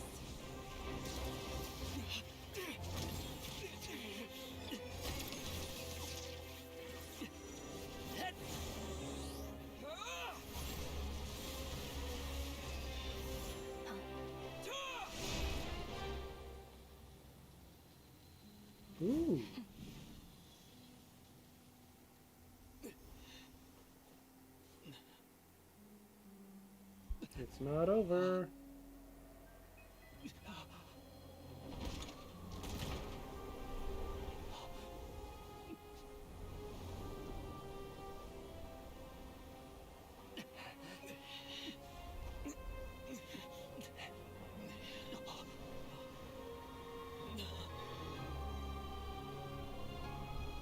Uh-oh.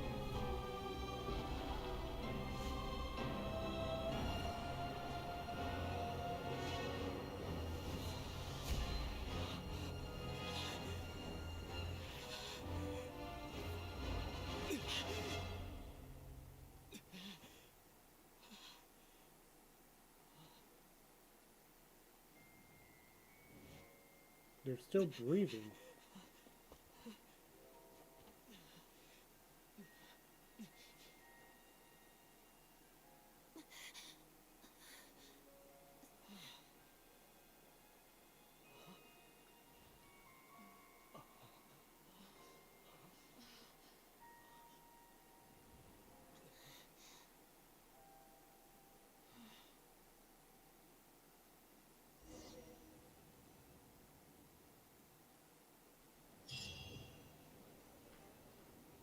What? But I How are you thought, holding up, Odette? huh? I thought they were already drawn into the ley lines. What? Huh? What happened to me? How much do you remember? What do you mean? Is the performance over? I can't seem to recall what happened. Has Odette already forgotten?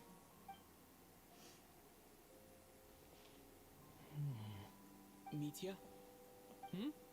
Oh, I'm sorry. I guess I spaced out there for a second. Remind me who you are? Don't you remember anything? Ah! Yeah, I remember now, comrade. Looks like we guessed right. Just like me when Odette found me at the Armory Palace. For some reason, everyone killed by the Ruler of Death eventually came back to life. Just with one catch. They forgot what happened while they were dead. Odette and the others have already forgotten everything. Why were you able to remember this time? Could this be the reason? You said this is the Ruler of Death's symbol, right? I don't see anything there. You don't? Huh. Okay, I guess that makes sense. I carved this into my hand in the afterlife, so it's not visible in the physical world. Yeah, shit, it's carved into your soul. Great. Does that mean I carved this symbol into my soul? What an unsettling thought. Still, at least I get to remember what happened. I suppose it's a blessing in disguise. What about you, though? The Ruler of Death mentioned that you're a descender? Is that why you can remember? A full explanation would get complicated very quickly. But that's essentially it. Well then, now that it's all over, let's figure out what we've learned. The first thing I notice is that everything here is precisely as we left it, right before our deaths. This confirms that time passes differently in the afterlife than in the real world. They say that right before death, time slows down. Oh, I and your just whole realized life that means flashes before your eyes. that the whole reveal of Odette being Lilac has been forgotten by everyone except us. Oh boy. This is gonna get awkward. That must be how you know you have one foot in the afterlife by that point. Anyway, clearly the few days we spend in the afterlife probably only amounted to a few short minutes in the real world. This also aligns with previous reports of widespread temporary memory loss among the Armory Palace personnel. Now it seems likely that those were all brief deaths caused by the Grim Reaper's so-called curse of death. To those unaware of the truth, dying and coming back to life must feel similar to a short bout of catatonia. This leaves me with a couple big questions. What are the conditions that trigger this so-called curse of death? And why are we resurrected after we die? If nothing else, I think it shows that killing us wasn't her ultimate goal. We still don't know her true reasons for subjecting us to death. Right. this time only got complicated because of the situation with the theater's ley lines. That's why she had to approach it differently. If the previous incidents of amnesia among the researchers are anything to go by, killing us is usually a pretty routine matter. Come to think of it, wasn't I about to note something down before I died? I can't remember what it was, but I think it was something related to my research project? Sorry, Traveler. I'll catch up with you again later. Right now, I have to make a trip back to the Armory Palace. Sir, if I may, no one of your description has ever shown up in my investigations into Mr. Mitia's friends. Yet, you two seem very familiar with each other. Could you perhaps tell me where he was in such a rush to get to? And, by the way, have we ever crossed paths? Forgive the presumptuousness, but I feel a vague and indescribable sense of familiarity about you. I had a dream about you. That sounds wrong. That sounds wrong. I can explain everything. Could you help me gather everyone in the theater in one place? You're not gonna drop Odette's secret identity so quickly, are you?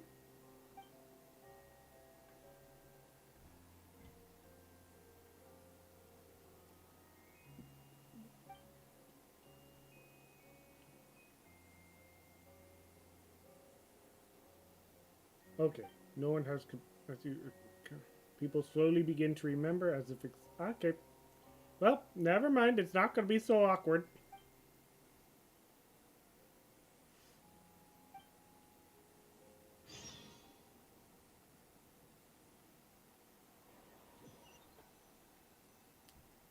So, Chuganov really is going to shut down the factory.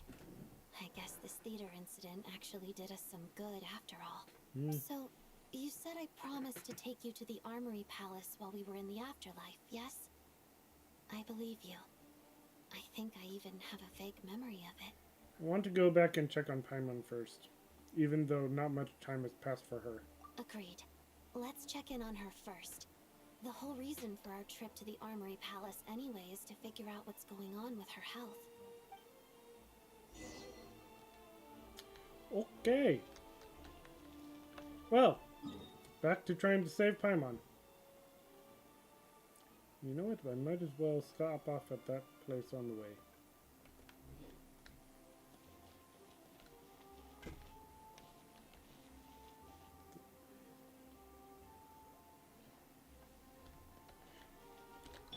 Let's fly.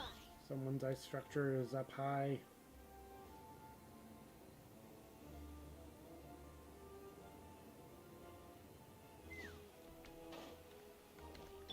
Burn it down! Rev the engines!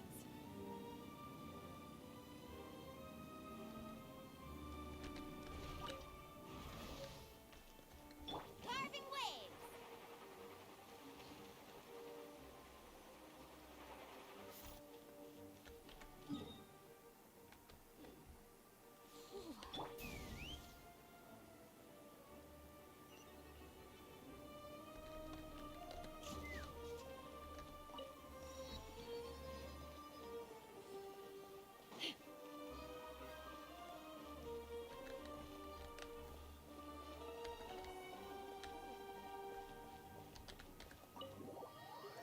Okay.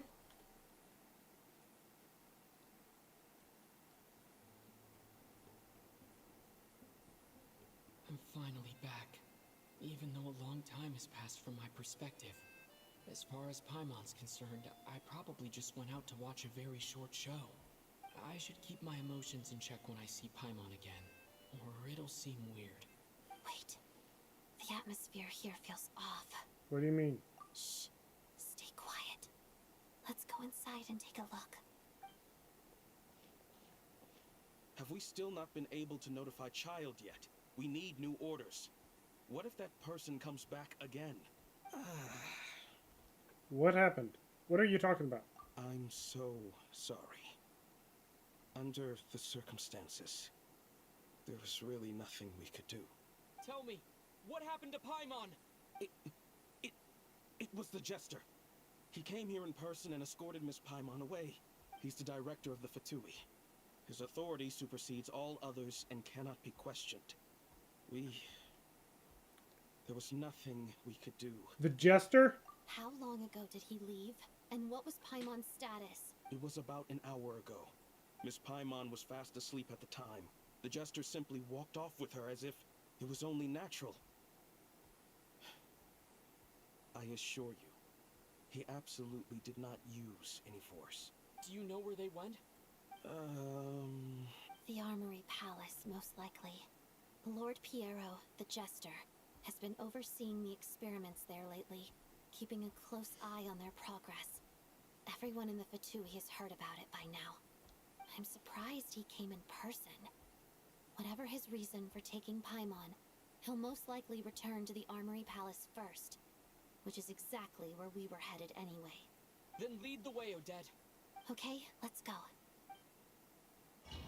Oh boy.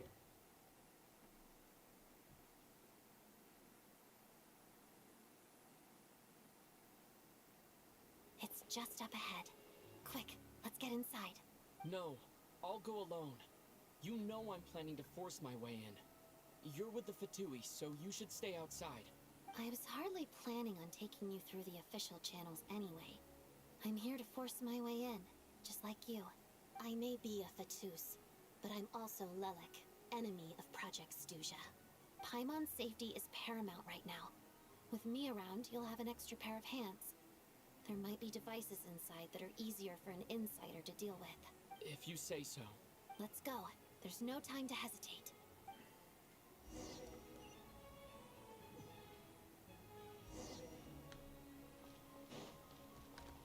Rise with the sun!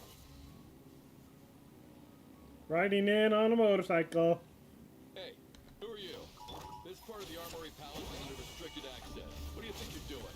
No questions, please. We're short on time. Shadow me.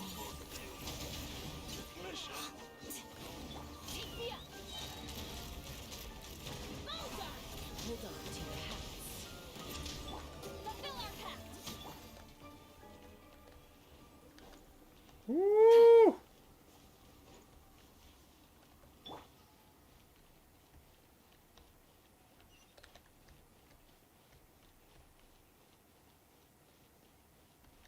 Fear the coming storm. Show no mercy! Wrath from the sky! Let us Try and stop me! waltz of the snowflakes. Together. Let's fly! Fire in the hole! Your sins. Fulfill our pact! Ha! Burn it down! Full throttle! A snowy burial.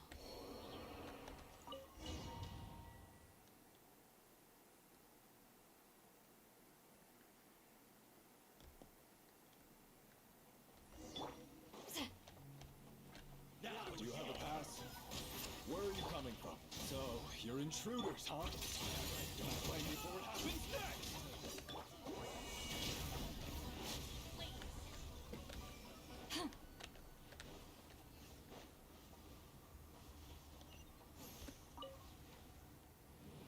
The Armory Palace is hidden this deep in? This place is much bigger than I imagined. They're conducting top-secret research after all. The deeper it's hidden, the better, is standard Fatui logic. Why does it look like ruins in here? Almost reminded The me style of... doesn't really look like the Fatui's handiwork, though. They must have requisitioned some structures from a past civilization. Yeah. It also serves as a bit of a disguise. Intruders! Stay alert!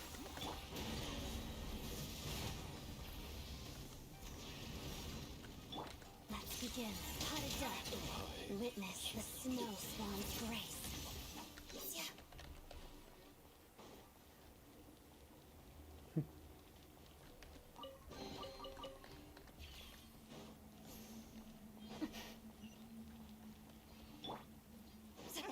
Intruders? Don't come any close! Just what are you guys trying to do here? Make sure it's your scalp! You! Time to end! Light it up! Ah!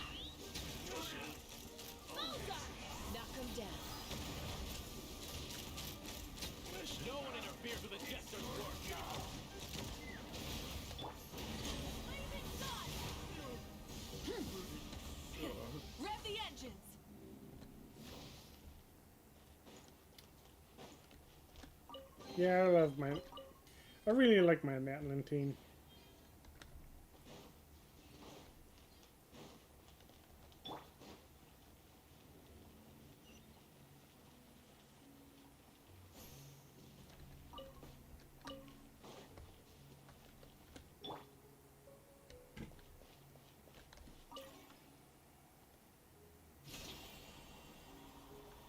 I had almost completely forgot about it, this mechanic.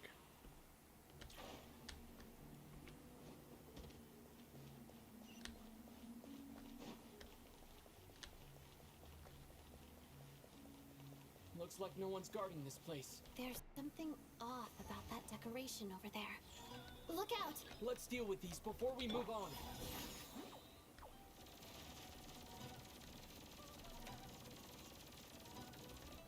Let's fly.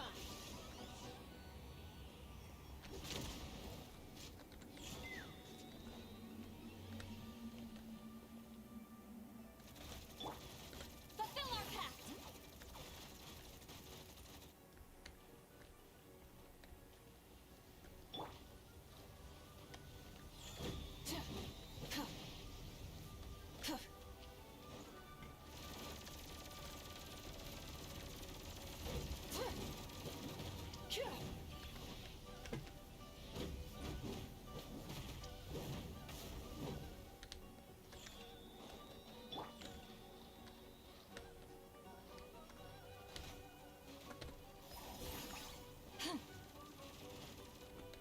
Burn it down.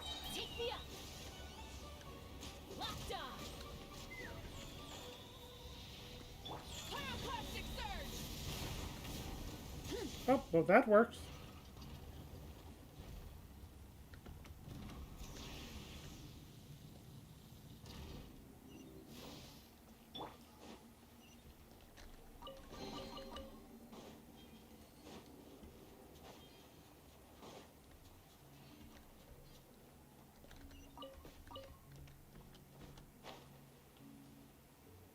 The researchers here probably don't know that we're uninvited guests. Let's try not to hurt them. Hmm? What's the big star from the theater doing here? That's Miss Odette. She's a member of the Fatui. Don't tell me you didn't know that.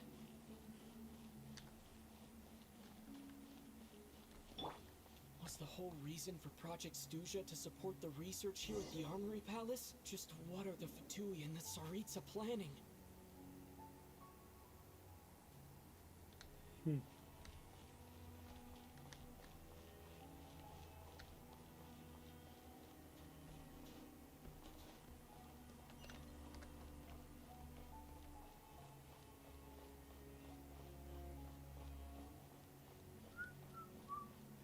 Hey, Case! How's it going? Welcome to the stream.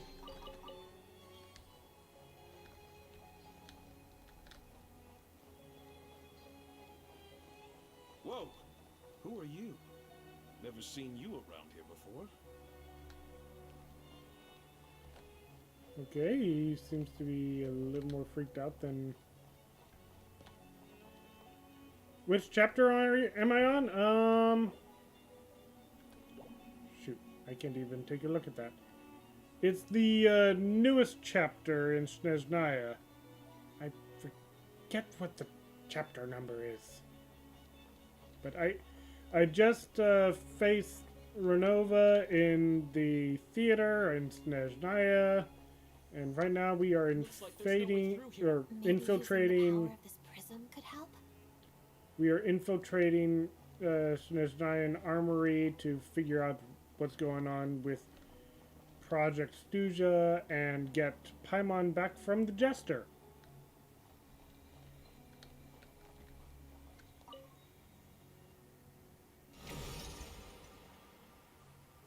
I think I see some images. It's the prism's power at play, causing images of the past to reappear, albeit only as illusions.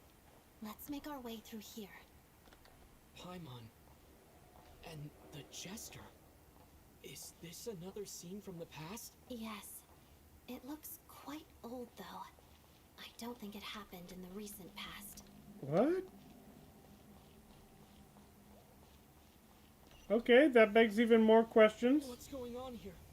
What happened? The source seems to be the Armory Palace. They must have started some large-scale experiment. Wait, what if this has something to do with Paimon? We need to hurry! What are they doing? What does Paimon have to do with this? Who is Paimon?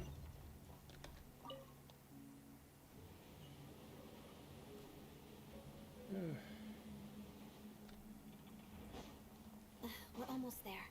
The Armory Palace is just up ahead. Paimon, please be okay. Light it up! My goodness, there's a lot of people here. Hold on to your hats. Light up a blazing sun! Show no mercy! Crystalline Adagio. All together. Burn it down!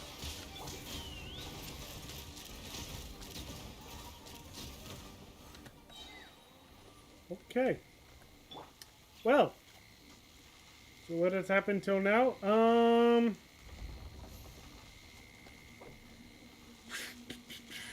Okay. So when we entered Snezhnaya, Paimon was getting sick. As we have continued to exist in Snezhnaya, Paimon says that she has sent a certain energy source coming from the armory that she believes is what is causing her to get sick.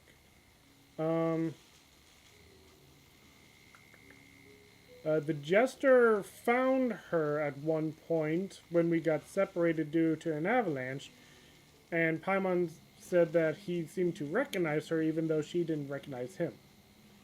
Oh boy, there is so much that has happened in this chapter. We got introduced to a rebel organization that is against Project Stuja, who tries to use peaceful means to resist against the Tsaritsa. However, there is one member of them named Lelek that is a bit more of an aggressive person, however, has not killed anyone. The Tsaritsa has gone off to go confront a monster that has been causing a sudden snowstorm in Snezhnaya, greater than what they've normally faced. When we were going to visit Odette, the ballerina that we currently have with us, to ask her about her identity as possibly being not only a member of the Ftui, but also being secretly Lelek. We apparently got caught up in a whole ley line death situation because there were two souls that were stuck and couldn't be passed on. So Ronova was trying to get those souls back, but they couldn't come back unless they went willingly. So in the meantime, a bunch of people who were in the theater kept on getting dragged down two at a time into their death. But then when we defeated Ronova, everyone who supposedly died came back. There's a lot that has happened, Case. I don't... There's a lot that has happened already. So yeah, after we figured out that whole theater thing, we went back to get check up on Paimon before going to the armory, only to find out that the Jester came and picked up Paimon and took her to the armory. So now we are trying... Yeah, everyone came back to life.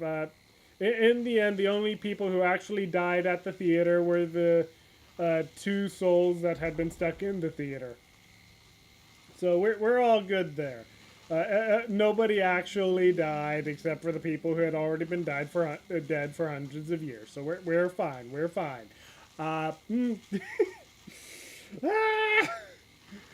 Okay. But yeah, after that whole theater scene, how can they? I don't know. The way they were describing the whole thing, like each person getting dragged into the ley lines. It is such a cool plot. I just don't.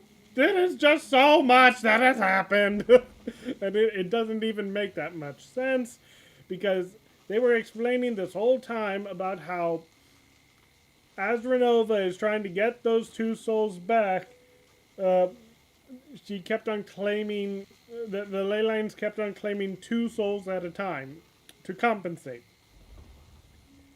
But though all those souls that the ley lines supposedly claimed to compensate did not actually go to the ley lines because they came back. They were breathing when we woke up. I don't get it. It makes no sense, but... yeah, the plot is cool. I'm still enjoying the game. But yeah, anyway. Now that we've gotten this whole theater debacle, this whole theater plot line figured out and confronted Ronova, and now we're free from death for now. Odette came with us to the hotel to check on Paimon, only for the guards to tell us that the Jester has taken Paimon to the armory, and now we have to get Paimon back. We're afraid that they're doing some experiments with her, so we're fighting through the Fatui, trying to get through as quickly as possible. And that's where we're at right now. But yeah, that's... yeah. I think we're all caught up. Oh boy, oh boy. How are they free from death? I don't know. Again, I don't know. Everyone kept on, like, we were in the quote-unquote afterlife, or whatever the in-between is that was going on. Everyone who, each night, 2 people literally died overnight. The bodies that they had in this whole realm stopped breathing, and based on what everyone was saying, including Ronova herself, were saying that they went to the ley lines, but they did not because they are alive. Something's happening here. I don't know what. Ronova is involved somehow. Mitya's laboratory scientist guy apparently realized that the memory lapses that he and his staff have been having at work may very well just them being dying and coming back to life around this Project Stuja. I don't get it. It might have something to do with this energy source that they're trying to obtain, but there is just so much going on. Ah! But yeah, I suppose they're not like free from death as in they can't die anymore, but they at least did not die this time. Somehow. Ah! I don't get it. I don't get it. It is so fun, but I don't. Almost everyone except for 2 people had plot armor during that part. Like, everyone had plot armor except for the mercenary and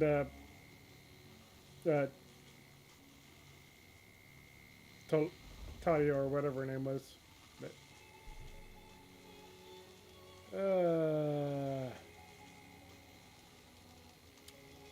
so yeah, I think I got you all caught up. I think. If you want to, I know that there are plenty of lore channels that devote themselves to plenty of lore people on. You're getting invested. I'm invested too, and I don't understand it. If you want to find out like more of the lore, I'm sure that like Meansleaf or who else? There's one other person that I follow. Minsleaf and what's her name? It starts with an A. Ashikai. Uh, look up Minsleif, spelled Minsleif. Minsleif is one. No, that's Minsu. Minsleif. Minslief.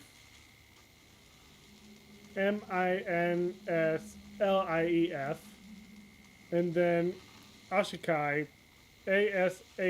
Ashikai. Those two have been some of my favorite YouTubers to follow to kind of pick up on some of the lore going on in Genshin. But it is so much. Oh, thank you.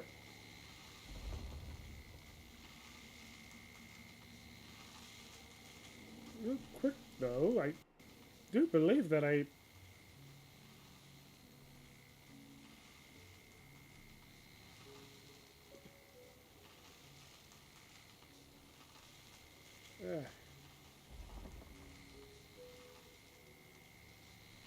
Did you drop the follow or...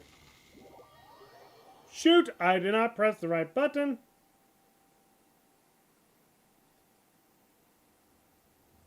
I meant to press continue.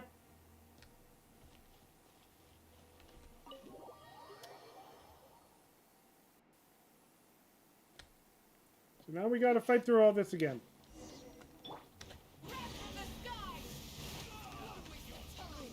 Let's fly. Bullseye. Locked on. Fire in the hole. Hang on. You say you did.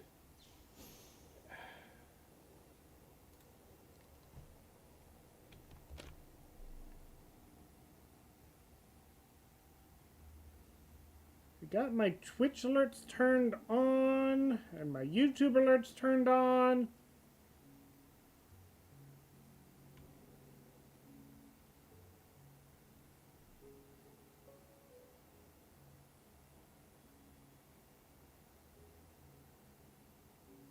I'm doing good. I'm doing good. I've been well, it's my work weekend, so I don't have work right now. Yeah, that's the wrong way to phrase it. I have Monday and Tuesday off, so I'll be getting back to work on Wednesday. No, I'm not ending. Not ending. I was just trying to check on something because you mentioned that you were giving me a follow, but I wasn't getting hearing the follow notification, so not sure if there's an error on my end or what. So I was just checking on something. But yeah, it's my weekend right now. Monday, Tuesday off. My housemate and I had some dinner. I was streaming earlier today, trying to finish up this story. Didn't have time to do that before having dinner, so I'm trying to finish that up right now with this stream. So we'll... But you did. Can I check? I can say that my follower count on my stream manager for Twitch did not go up. I had 9 followers at the beginning of the stream. It's still saying 9 followers. Hang on. What about notifications?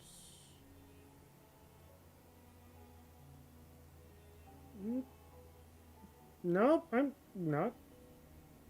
I'm not seeing it. I'm gonna try restarting the Twitch app. Activity. Nope.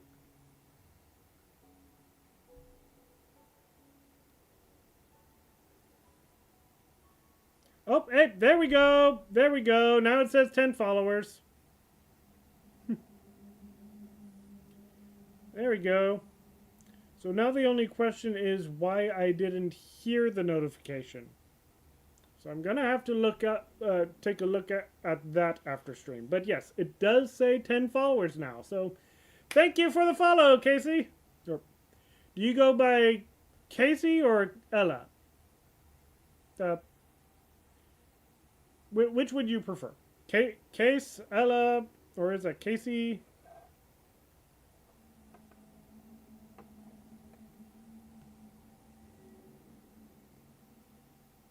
Ella? Okay. Yeah, thanks for the follow, Ella. I'm gonna have to figure out why I didn't get the notification on my computer. But, yeah.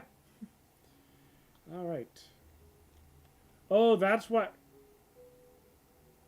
Confirm? I thought that was... Okay. I go by Zendor. This is hidden this deep in? This place is much bigger than I imagined. Yeah. They're conducting top secret research after all. The deeper it's hidden, the better, is standard Vtuber logic.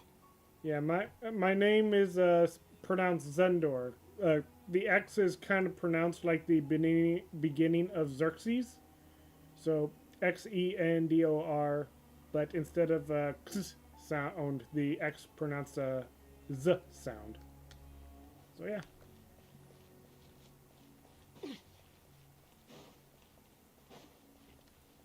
I don't just... The style doesn't really look like the Vtuber's handiwork, though. They must have requisitioned some structures I from a also past civilization. have been playing Helldivers a lot lately. Trying to get into Hytale, but kind of got stuck when the server... You wish you could stream also? Ah. Well. Yeah, the biggest expense, unfortunately, is the computer. Or maybe fortunately. If you have a good gaming computer, you probably would be able to handle some of the streaming equipment out there. OBS Studio is free to use. There are a number of face cams that are cheap. If you want to go in like the more VTube direction, as I have here, the expenses do go up. Your schedule is so hectic though because management work and... Oh, yeah, that would do it. I'm fortunate that I don't have studies. Of course, I am 31 years old. I'm not going to college. I'm just working and playing games, trying to hang out with people. But, yeah, I do understand how difficult work and studies can be. Your work literally requires a whole night's sleep. Oh boy. Well, I hope you're not having to push yourself to watch my stream. I don't know what time zone you're in, but I hope you're getting a good amount of sleep.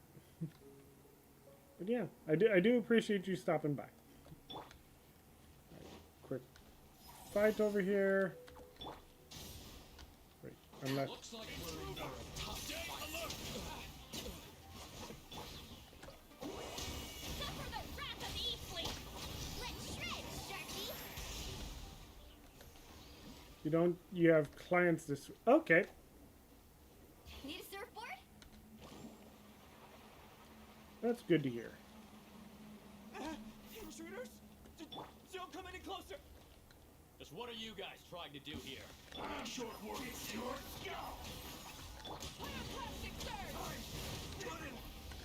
Witness the snow swan's grace. Pot of death. Shadow me.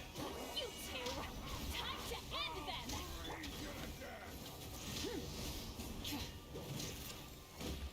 Fulfill our pact!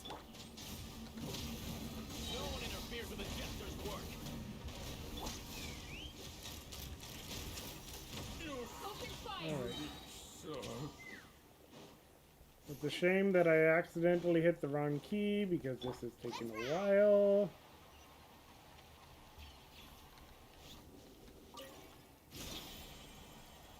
But at least I'm able to know the puzzles ahead of time. Carving waves! like no one's guarding this place. There's something off about that decoration over there. Look out! Let's deal with these before we move on.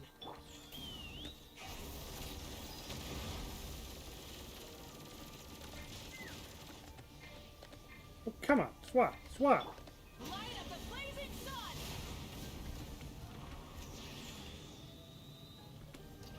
Full throttle!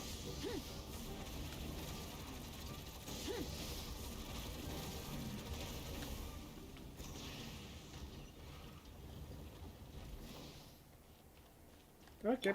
Let's ride!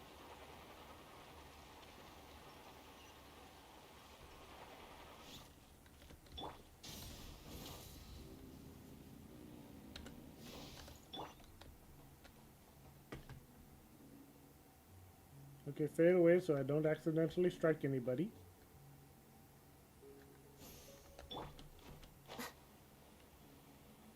The researchers here probably don't know that we're uninvited guests. Let's try not to hurt them. Hmm? What's the big star from the theater doing here? That's Miss Odette. She's a member of the Fatui. Don't... Was the whole reason for Project Stuja to support the research here at the Armory Palace? Just what are the Fatui and the Tsaritsa planning?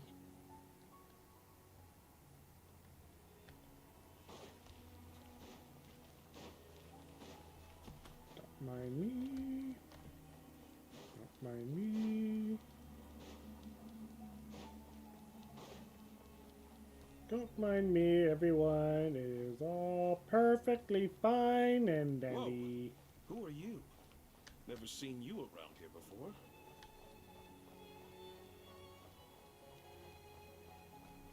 Looks like there's no way through here. Maybe using the power of this prism could help? Your friend called me to play Genshin, but I said no because I have to make... Ah!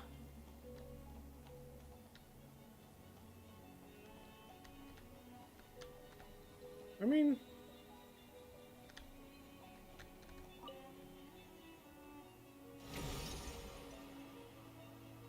I think I see some images. It's the prism's power at play, causing images of the past to reappear, albeit only as illusions.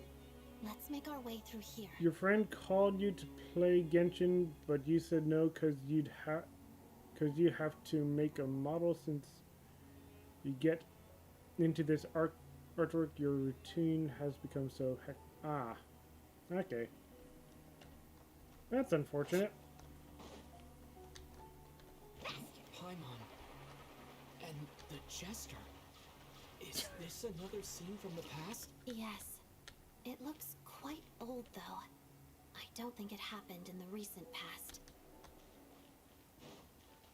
Yeah, that's unfortunate because I can honestly say that Genshin Impact has been a lot of fun. Seems to be the Armory Palace.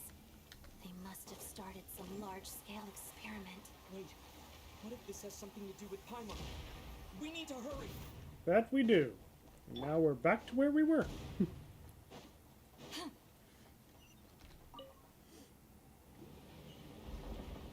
Uh-oh. We're almost there. The Armory Palace is just up ahead. Paimon, please be okay. Make sure Mission over. Lolling! East Papa! Get him! The filler! Red from the sky! Rev the engines! I almost fell off the map. Let's run! Open fire! Bullseye! That was close.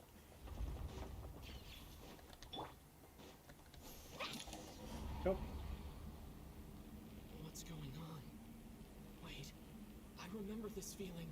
It's the curse of death. No, not now. Why is the curse of death striking again already? Odette. Uh-oh. Is this the afterlife again? I need to find a way back to reality. Is that Odette's core Ignis? Could that be what just woke me up?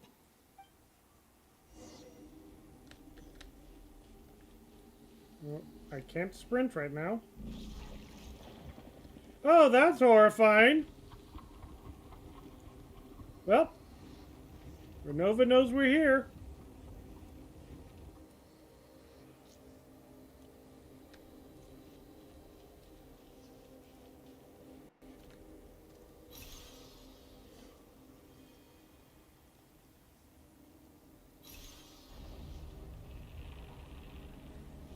Huh. Oh. Oh, I re- oh, da, da, da, da, da.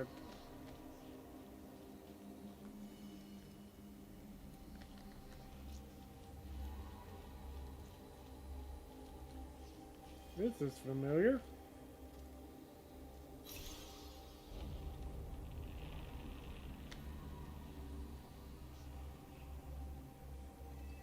This is similar to the puzzle that we had in, what was it?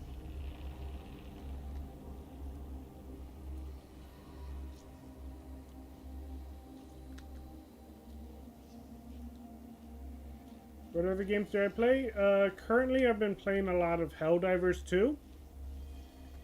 And then I've also played a bit of Hytale. I haven't really been playing many other games lately. I've been looking at getting into Power World. That looks like a lot of fun. No, I actually have been playing another game, Sentry Age of Ashes, which is pretty much a game where you're playing as a dragon rider.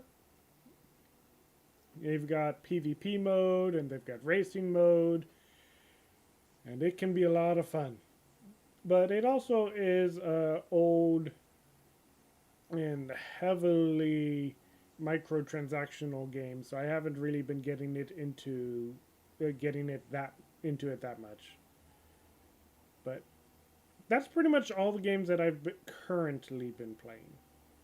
There are some other games that I want to get into, but right now with work, games that I currently play, and other things that I've been trying to do, I really haven't been having the time. But yeah, that's currently where I'm at. What about you? You mentioned that you don't stream, but you got a bunch of studies and projects working on, but do you do any like small games? No signs of life. But past experience says that she should be resurrected before too long. Right? Did Odette intentionally use her core Ignis to guide my soul? I feel like something similar happened in a dream I had before. Thank you, Odette. If not for you, my soul wouldn't have found its way back to my body so quickly. And I might not have woken up so soon. But I'm sorry. I don't have time to protect you. I have to use the time you bought me to get Paimon back. Oh boy. Sure enough, everyone here has been affected by the curse of death. Paimon! Paimon! No, wait. Paimon probably didn't escape Renova's curse either. She won't be able to respond to me right now. I'll have to find her myself. I'm almost half tempted to just jump.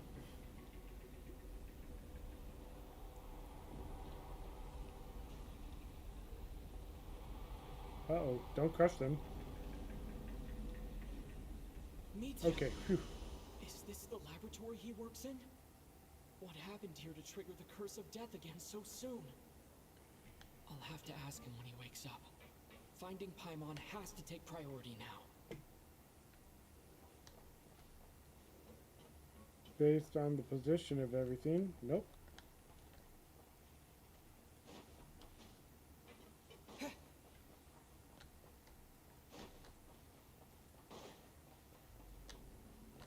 Alright. Nothing over here, so I'm guessing it's over there.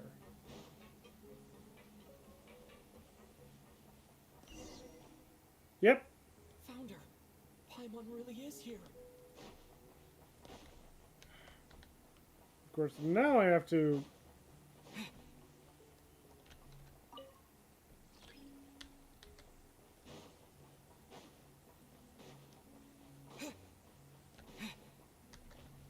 honestly, I'd say that he was probably running to the terminal.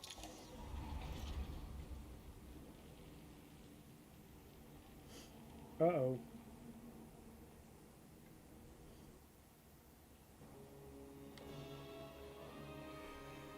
Hi, Ronova! Oh, by the way, when I was mentioning Ronova earlier, this is her, Goddess of Death.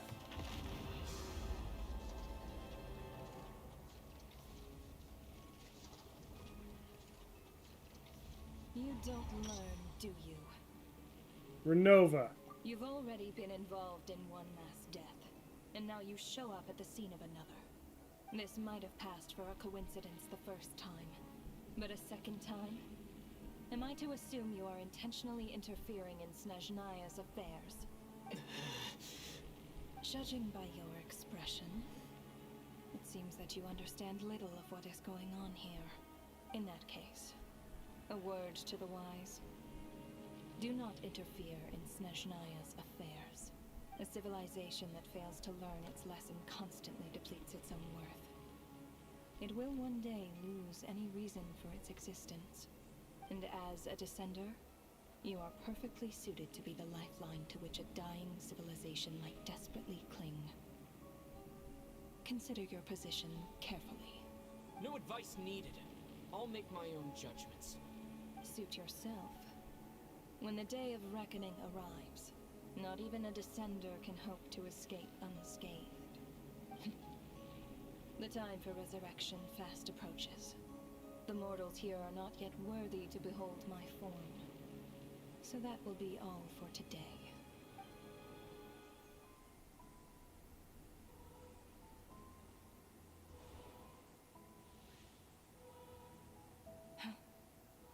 That thing is coming with me. Uh-oh.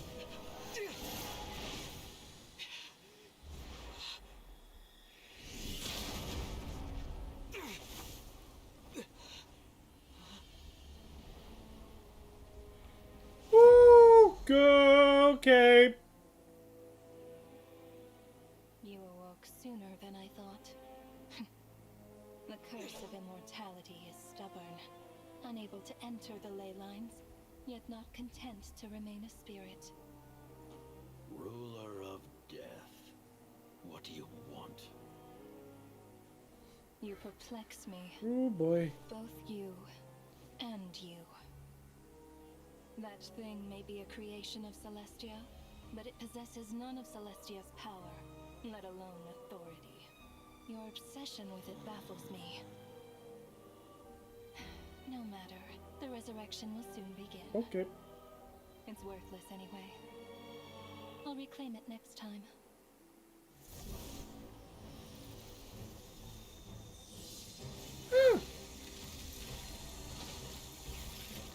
Hey, who says there'll be a next time? That's two elements at once.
Okay.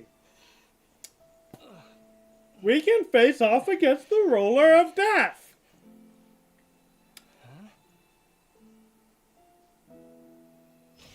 Okay.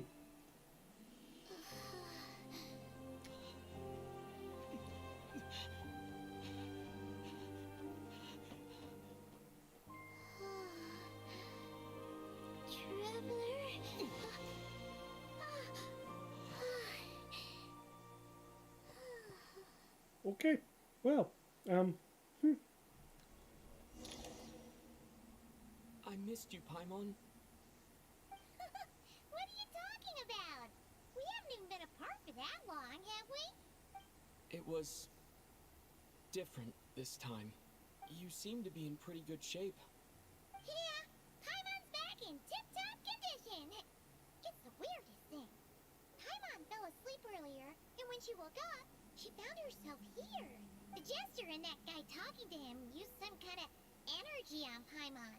And she could kind of feel it canceling out that other thing that was making her feel unwell. So, Mitya helped too? Apologies for leaving in such a hurry at the theater earlier. I was in a rush to verify some theories. Rest assured that your companion is perfectly safe. We reversed the effects that the experimental energy had on her. The jester specifically instructed me to do so. I suppose this is our first official meeting, Traveler. I could not let Paimon suffer in her condition for a moment longer, and so I simply took her without explanation. I hope you do not mind. well, you definitely gave me a scare. For my part, I hope you don't mind that I beat a few people up on the way. But why would a big shot like you care about what happens to Paimon? That's what I'm wondering. As I said when you first arrived in Snezhnaya, we once spent some time together in the distant past. Oh yeah, you did mention that. And Paimon did think you seemed strangely familiar the first time we met. I'm afraid the reminiscing will have to wait. Mitya, let us continue with the report. What conclusions, if any, did you reach from conducting the final experiment of our energy research ahead of schedule? The good news is, my hypothesis regarding the Ruler of Death has been verified. As for the bad news, I recommend we suspend the experiment and Project Mistleton until further notice. Currently, we have no means with which to make a breakthrough. I say this purely as a scientist, guided by reason alone. I will trust your judgment. We shall put the project on hold until the Ruler of Death has been Welcome back. eliminated. You just missed a very intense scene. We fought the Ruler of Death, and now they just announced that they want to kill the Ruler of Death.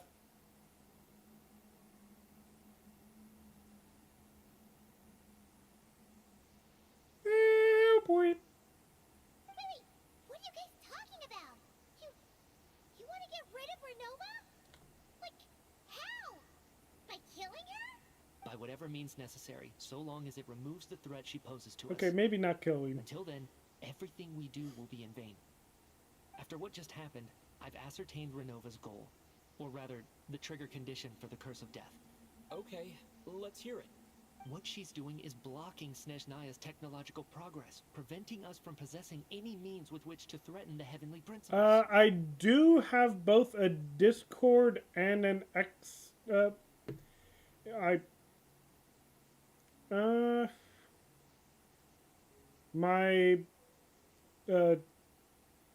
I have both links on my YouTube, and I think I have both links on my channel as well.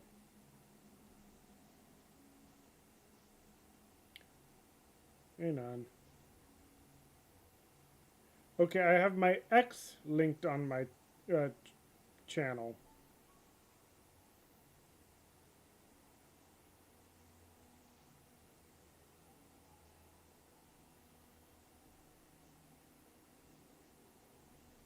Do I not have my Discord on here? I may have to set up my Discord on the X account, but I do have my Discord in the description on my YouTube. So there is, yeah, Discord is not mentioned. My apologies. But it is in the description of my YouTube channel. I need to fix that. Actually, what I can do, hang on.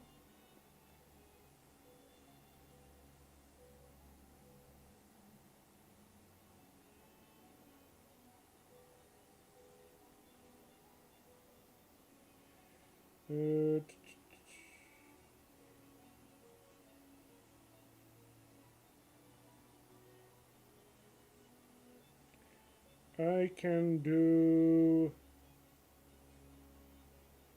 this. Yep. That is my Discord channel.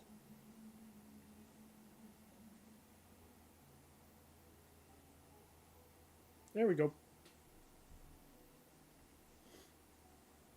I'll need to fix that later.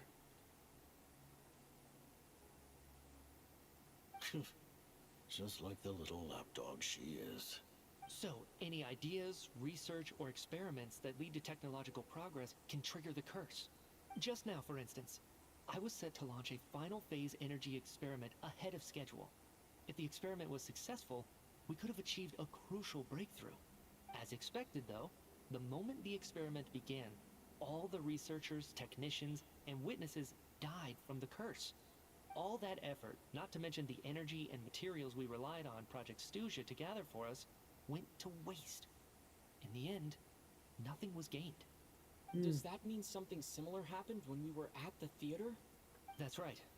During the performance, I thought of an important breakthrough regarding the experiment, and wound up dragging everyone into this. So the nature of the curse seems to be something like... when moments of technological progress occur, all life in the vicinity is taken away. It kind of reminds me how in the anime Reincarnated as a Slime, how they've said that the angels will come back if their world's technology gets too advanced. Oh boy. What a violent method. Of course, that meant the curse was normally limited to the Armory Palace. Since outsiders are forbidden from entering, this mass death phenomenon went unnoticed, until Odette came along. I believe she was the first witness. The curse of death was triggered just before she infiltrated the Armory Palace that day. Okay.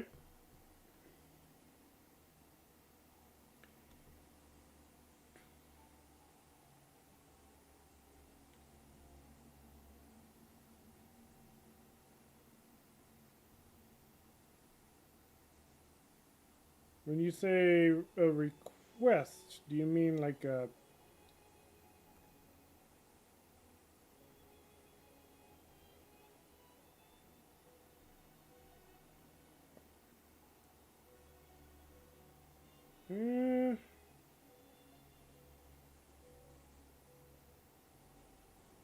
No, I'm not seeing a friend request.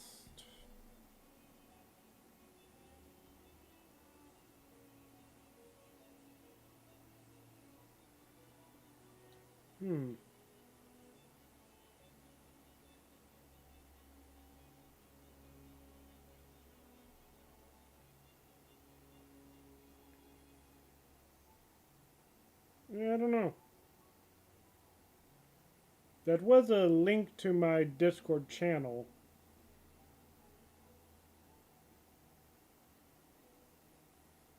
Ah, well. You did send it to me.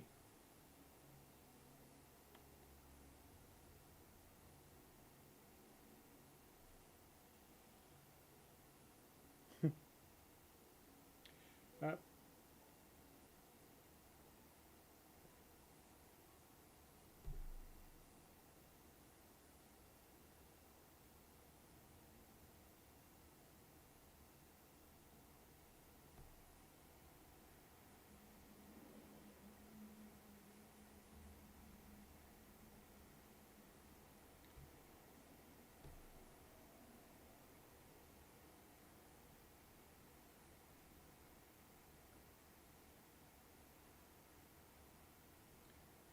I'm gonna get back to this. But you mentioned something about a final stage experiment. Doesn't that mean you actually made some progress? That's right. Even with the gods locking certain key components out of reach, humanity can still advance technology in incremental steps accumulated over time. But, as I'm sure Ronova anticipated, even incremental progress has its limits. A point where the truth you're seeking must be put to the test in an experiment. You mean the experiment you were just about to do? Yes, we were at a critical juncture, a moment where the quantitative was about to translate into fundamental qualitative change. With this single experiment, we could have brought everything we've worked for to fruition. But now, after already being forced to fumble around in the dark all this time, it feels like we've truly hit an impenetrable wall. Well, it's a good thing that she didn't cause Curse of Death at a point where you could lose control of this power. As long as Renova's Curse of Death persists, we won't be able to advance the experiment or obtain any results. And with Project Stuja having been in effect all this time, at our nation's current strength, repeated trial and error is simply unsustainable. Only by eliminating Ronova first will it be possible to continue advancing our plans. She's the ruler of death! She can just kill whoever she wants, right? That's gotta be the scariest power ever! Yeah. Is it even possible to beat her? We'll see. But one thing's for sure. She definitely can't just do whatever she wants. The best proof of that is me, standing here, very much alive. You're saying... Wouldn't it be easier to just kill all of us researchers for good? Why resurrect us over and over again? Why let us advance our technology to this point? So, you're saying even the ruler of death has limitations we don't know about? Oh, that's good to know. The Fates! She can't kill someone unless it is in accordance with the Fates. Exactly. And I think that's where the key to our breakthrough lies. Regardless, the ruler of death has always been an obstacle we must overcome. Indeed, we must face life, death, time, and space. After all, our goal is the heavenly principles. The Vtuber want to challenge the heavenly principles? I mean, this has been knowledge for a long time, Paimon. Keep up. For a long time, I've had a vague suspicion the Vtuber and the Tsaritsa were targeting the heavenly principles. But hearing the Jester admit it is still a shock. No wonder the Tsaritsa's goal has always been kept a secret from the people. What kind of road will that lead Snezhnaya down? In that case... Lord Jester, I would like to request some leave. I'd like some time to organize my thoughts and go over the data. Granted. Get some rest, put the experiment out of your mind, and take care that the Curse of Death doesn't affect any civilians.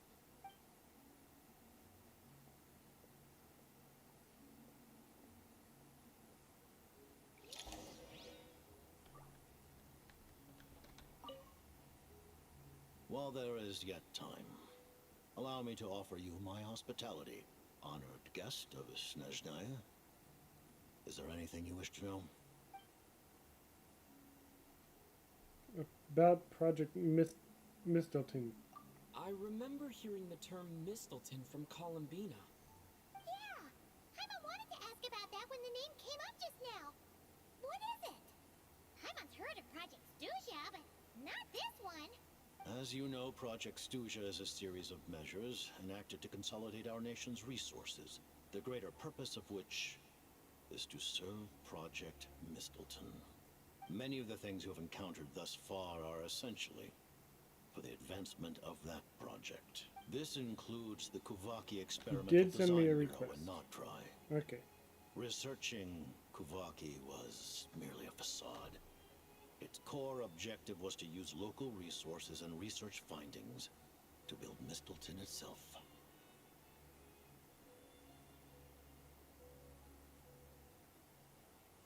Shinobu is the ID name.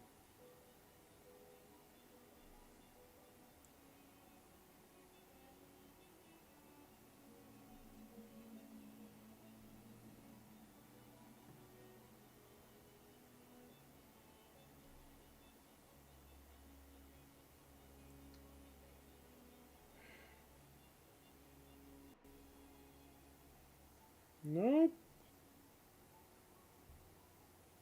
Nope, I'm even refreshing my Discord. I'm still not seeing anything.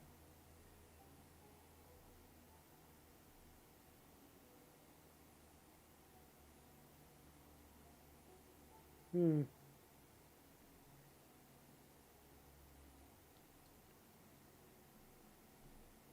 don't know. That is weird.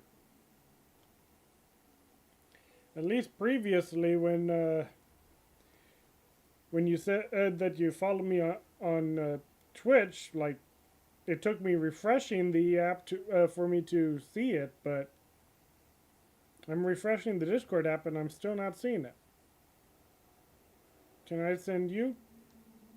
I already sent the channel link in the chat. If that's not working, I'm not sure.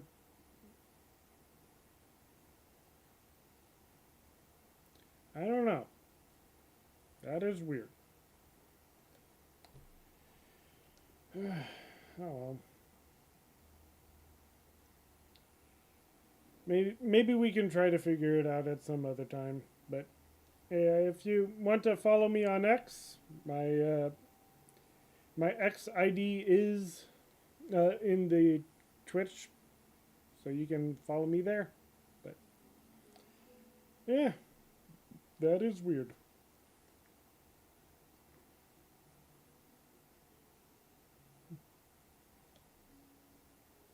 And that's a weapon built for the final battle against the Heavenly Principles, isn't it? Huh? How did you know that? I was given some intel, and I made some deductions. Wait. You must mean that thing over there. Oh, Hyman's gotta take a closer look at this thing. Especially if you guys sent so many people to Nagrai to work on it. Kuvaki alone will not break through Celestia's defenses, let alone challenge the Heavenly Principles. The Heavenly Principles are no doubt accustomed to combating the power of the Light Realm, and elemental energy is simply the power of the human realm, converted to that form by the Heavenly Principles themselves. Any attempt to use this power against its creator would be a futile endeavor. Don't tell me you're going to be using the Abyss. For now, therefore, we have set our sights on the form of energy associated with the third descender and the stellar linchpins. This may hold the potential to allow Mistleton to contend with the Heavenly Principles. You could say that by reverse engineering the stellar linchpins to extract the energy within, we have obtained a source of anti-Celestia energy. So this is the energy research that Mistia is in charge of. I never imagined it was such a major project. Kulagi Experimental Design Bureau, Project Stuja, and the new energy experiments. Vtuber Kitty. Okay. So, Project Mistleton is what ties it all together.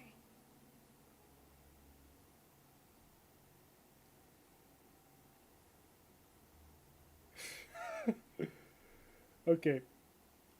That is a cute name. Mary the Kitty. That's a good name. Alright. Well, at least that went through.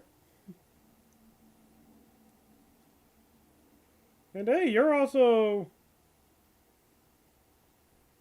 followed by three others that I know. Drekivar, Goru, and Kaito Tojiko. Cool. Well, follow back. Cool.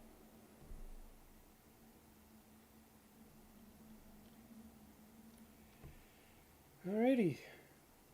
Oh, I'll definitely have to take a look at your stuff at some point. Meantime, I do want to finish this stream, but real quick, I actually need to go use the restroom. I'll be right back.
he's my friend. Oh, which one?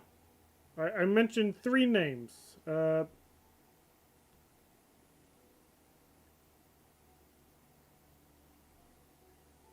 Was it Dreki, Goru, or Kaito that's your friend? And it looks like your plan is almost complete. No wonder the ruler of death came after you. But the Sarichas. Her Majesty the Tsaritsa has embarked upon an expedition to vanquish a monster. Were it not for this, I imagine she would have been delighted to grant you an audience. Yeah, probably. Seems like the powers that be in Snezhnaya don't intend to hold my past conflicts with the Fatui against me. The Harbingers have been granted significant autonomy in retrieving the Gnosis. But by the same token, they do not completely represent Snezhnaya's official stance. You read my mind. Speaking of the Gnosis, Paimon's been dying to ask this question since forever. Why exactly does the Tsaritsa want to collect them? Is it something to do with the fight against the Heavenly Principles? The Gnosis will undoubtedly serve as a key bargaining chip when she confronts the Heavenly Principles. Beyond that, bargaining chip. You had best ask the Tsaritsa herself. I am not sure if this information is mine to disclose. Okay. Those are some pretty powerful artifacts to just be used as bargaining chips. What do you mean? Not sure. Don't you make the rules? You're the highest ranking Harbinger. Ugh. Never mind. Taking on the Heavenly Principles is something most people wouldn't even entertain in their wildest fantasies. Why is the Tsaritsa so fixated on this? Into that today, civilization is nothing but an illusion. Something whose very existence can be negated at any moment. Our civilization may very well be destroyed in the struggle, but as things stand, the Heavenly Principles could choose to negate our existence on a passing whim. And we must not sit back and accept that fate. Only by changing the state of affairs, only by overthrowing the Heavenly Principles, can our civilization truly be said to have taken root. Otherwise, the fate of the people of Conria and Hyperborea is a cycle doomed to repeat itself. Accepting potential destruction in return for getting to control your own fate. Furthermore, perhaps this is still somewhat difficult for you to understand. Are you aware that all the rules of this world are made up of curses? Yep. Huh? All of them? Paimon knows about the curse of death you mentioned, and the curse of immortality that you and Dainsleif have. Then the birth of the Hilichurls, the rules of Natlan's Ode of Resurrection. Those are curses too? Farina's long life seems to stem from a curse placed on her by Focalor as well. Yes. Even a god's love for humanity is a curse the Heavenly Principles inflicted upon the gods. Oh. What? The Tsaritsa has always had ample reason to hate the Heavenly Principles. If she can seize their authority, she will reconstruct the entire world, and when that time comes, humanity will be completely liberated from curses and lies. Look forward to it. It will be a world beyond your imagination. If there's anyone who can live to tell the tale. Though the ordinary people of Snezhnaya may not understand these details, in this frigid land locked in a ceaseless struggle against the environment, in this nation to which the gods have never shown favor, we all believe that standing in solidarity with the Tsaritsa in our shared struggle will surely usher in a new and better world. And last of all, Paimon really doesn't remember. He's basically a stranger. You gotta believe Paimon. relax. You're freaking out over nothing. Allow me to explain. The reason Paimon reacted to the anti-Celestia energy developed by the Armory Palace is because she comes from Celestia herself. More specifically, she is one of its creations. Paimon? A creation of Celestia? Oh, right. I was blinded by anger earlier, but thinking back on it, Ronova also said that Paimon is a creation of Celestia. But she lacks Celestia's power or authority. As you know, the lunar fragments in Nodcry were pulled down from the sky using Vtuber technology. But the first application of this technology was in Conria over 500 years ago. Wait. I used this technology upon the heavens, and the response I received was none other than Paimon, descending from Celestia. What? I presented her to the Vinster King, but he took no interest in this gift, nor did it satisfy him. What? Paimon then took up temporary I residence can't be in too loud. My palace housemate's until, trying to sleep. What? of course, the arrival of the Cataclysm. Wait, Paimon's a little confused. You're talking about things that happened in Conria 500 years ago. That means You're saying Paimon was there for that? that means Paimon's at least 500 years old. But Paimon doesn't remember any of that. Falling from the sky, being given away as a gift. None of it. Having lived through the Cataclysm, perhaps you too were burdened with some manner of curse. Although, losing your memories would indeed be the smallest price I've ever seen paid. But it's not just her memory from Conria. Paimon doesn't even know how she spent the last 500 years. She only has memory from the past few years. No matter how hard she tries to remember. What was Paimon like back in Conria? Did she know a whole lot because she came from Celestia? Was she super smart? Unfortunately, when you arrived in Conria, your consciousness was like that of a newborn infant.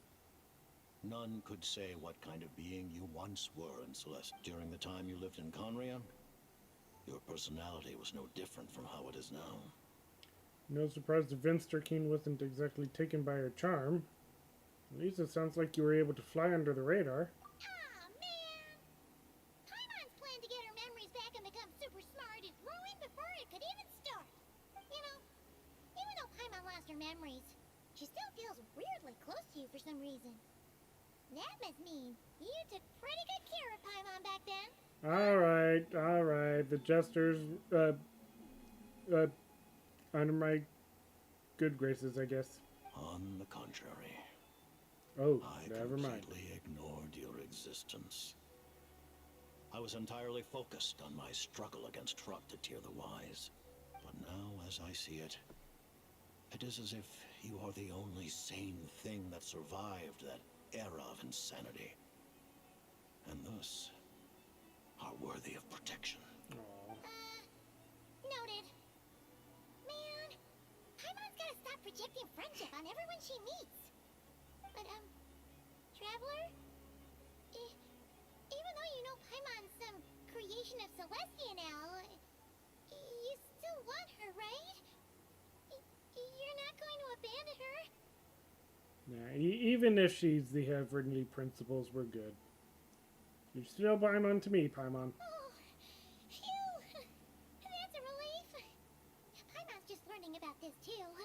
She's barely even processed it. I don't have any more questions. Thank you for telling me so much.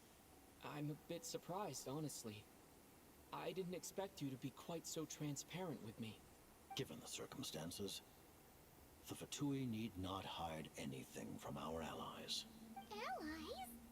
To advance Project Mistleton, we must first resolve our issue with the Ruler of Death.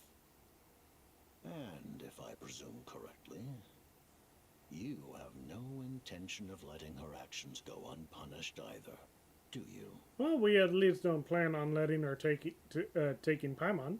That's right. Ever since she said she intends to reclaim Paimon when we next meet, I figured reconciliation was out of the question. Against an opponent of this caliber, deliberating over our allegiances would waste time we do not have. We must join forces unreservedly with whomever we can, if we are to stand anything like a fighting chance. You're going to challenge the Ruler of Death? Just for Paimon? But Paimon's only... No buts. I won't back down when it comes to you, Paimon. Thank you. Thank you. Oh, gee. Now Paimon doesn't even know what to say. Anyway, Paimon's super touched. The Tsaritsa will return in triumph in short order, and the Vtui shall hold internal discussions regarding the enemy. The time for us to meet again will come very soon. Got it. Thanks for your help with Paimon. I'll be sure to look after her for you. Man, the Vtui went from villains to allies real quick. There was just one other thing. Well, it's just a request, really. Paimon really wants to see what this Mistleton thingy you're gonna use against the Heavenly Principles looks like. Of course, Paimon knows it's top secret and stuff, but she just had to ask. It's okay if the answer's no. Certainly you may. Oh, for real? Actually, maybe it's best not to. What if Ronova suddenly pops up again? She might take this chance to... While the technology is not yet fully developed, it has nevertheless reached the stage where Celestia's creations are unable to damage it. In that regard, you may rest assured. Sorry, did you just say that Celestia's creations are not able to damage it? Oh. Wow. No wonder Paimon felt so out of sorts recently, even though it was super far away. Alright then. Paimon's ready to take a sneaky peek at this top secret super weapon.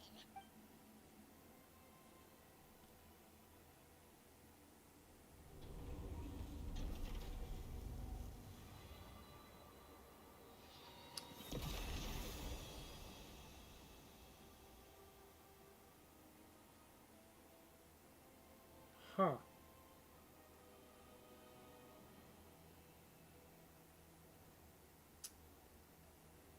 Okay.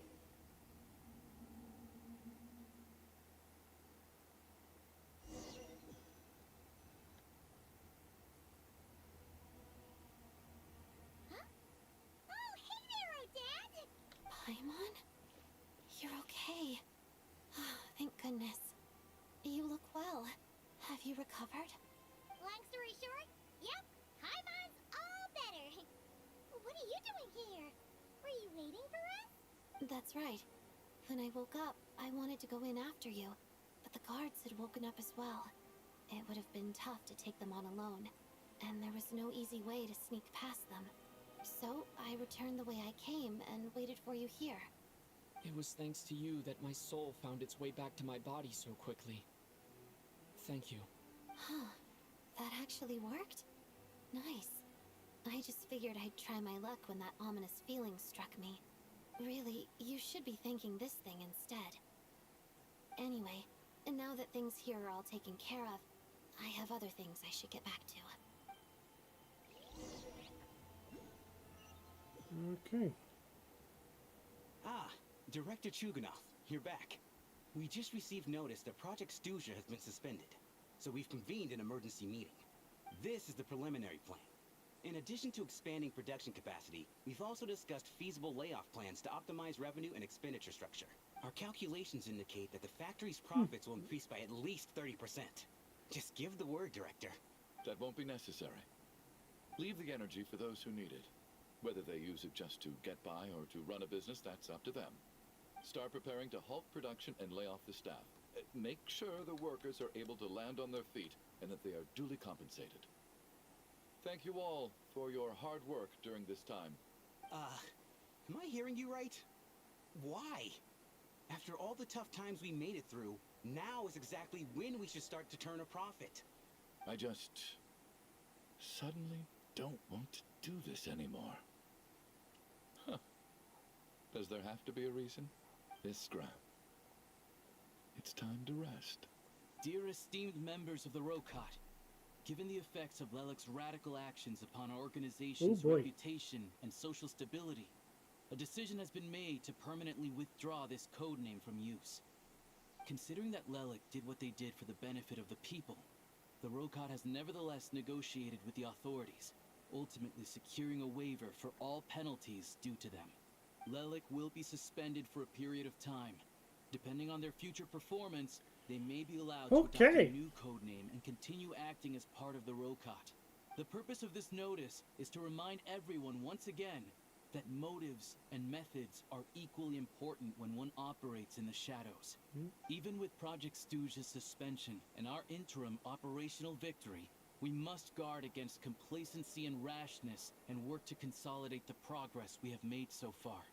We act only for the greater glory and solidarity of our nation. May the aurora shine ever on, and the tundra always stand firm. We act only for the greater glory and solidarity of our nation. May the aurora shine ever on, and the tundra always stand firm. Looks like it's finally over. You mean for us? Just thinking out loud. I've never seen the Snezhna Grad Vecha so lively before. I never once thought I'd come here. But I understand everything now, Rosaline.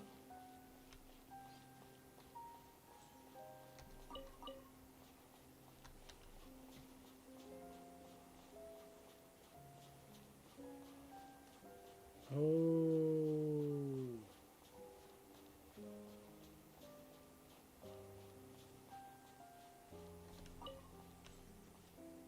I've seen Spirit Seeker performed many times, including by your mother. Why do you bring that up all of a sudden? Even though the choreography is always identical, every dancer finds a way to make it her own.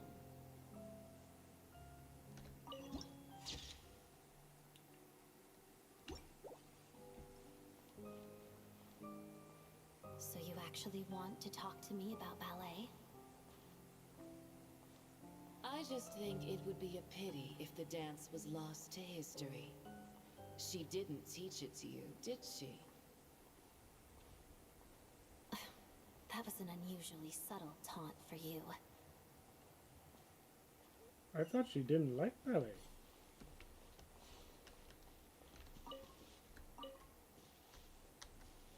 We embraced one another on the snow-swept plains, melting the ruthlessness of time. But when our bodies, in pieces, are cast to the winds, what of our love will remain behind?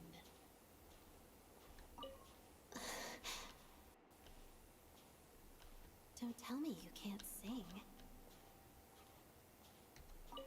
Shush.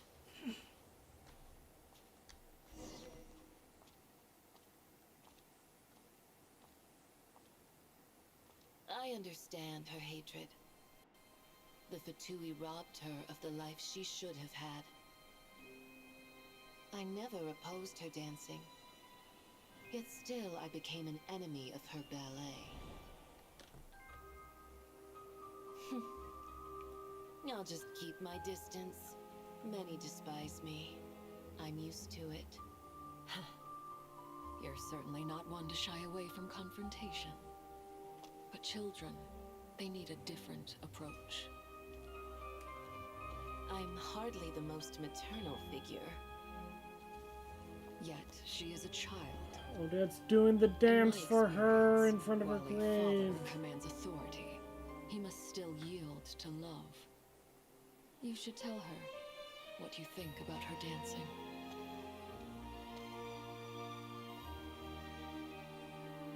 Odette will soon take the stage at the Korolievsky Theater. This could be your chance.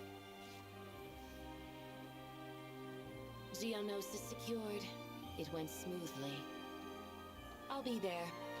Have them send me an invitation.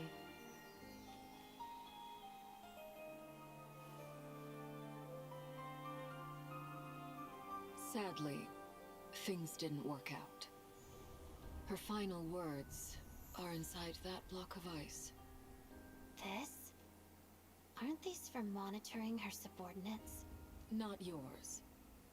This one isn't her witch's flame, but my two worlds' flames. The two worlds' flames can burn away memories. It was my parting gift to Rosaline.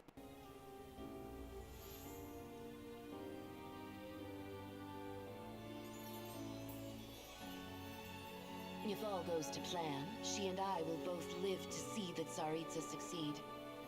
I believe she'll find peace. But if anything happens to me, she needn't follow in my footsteps. The cryo-energy will fade away in time. Then the two worlds' flames will burn away all memories of the Fatui. She'll be free to dance. She deserves this.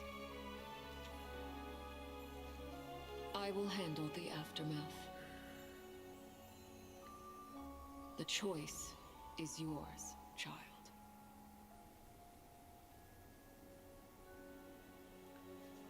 She chose neither. Oh!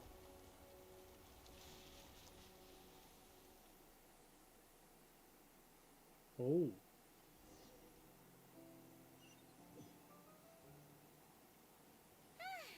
Okay then.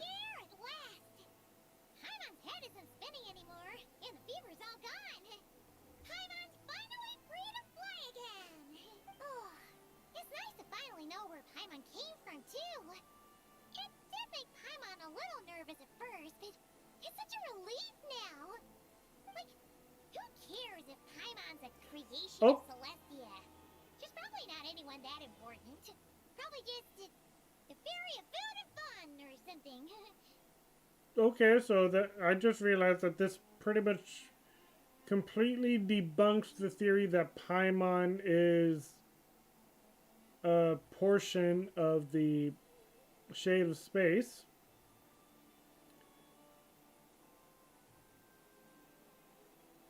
So maybe she's the Heavenly Principles, because the Heavenly Principles has not been active in 500 years. No, it's 400 years. Right? Something like that.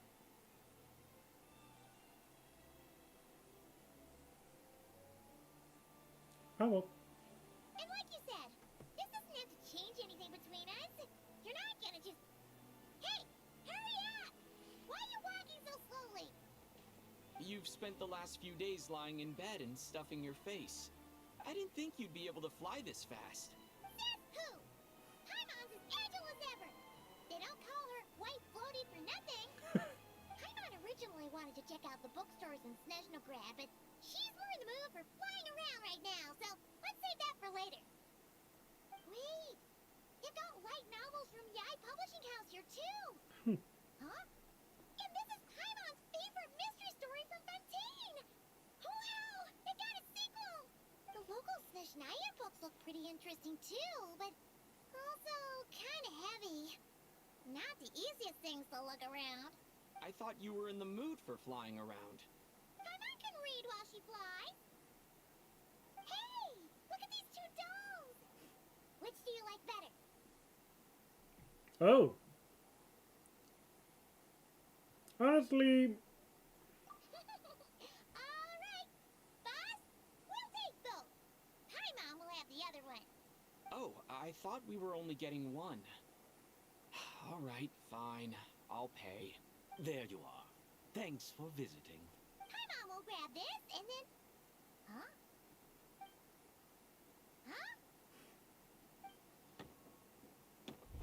How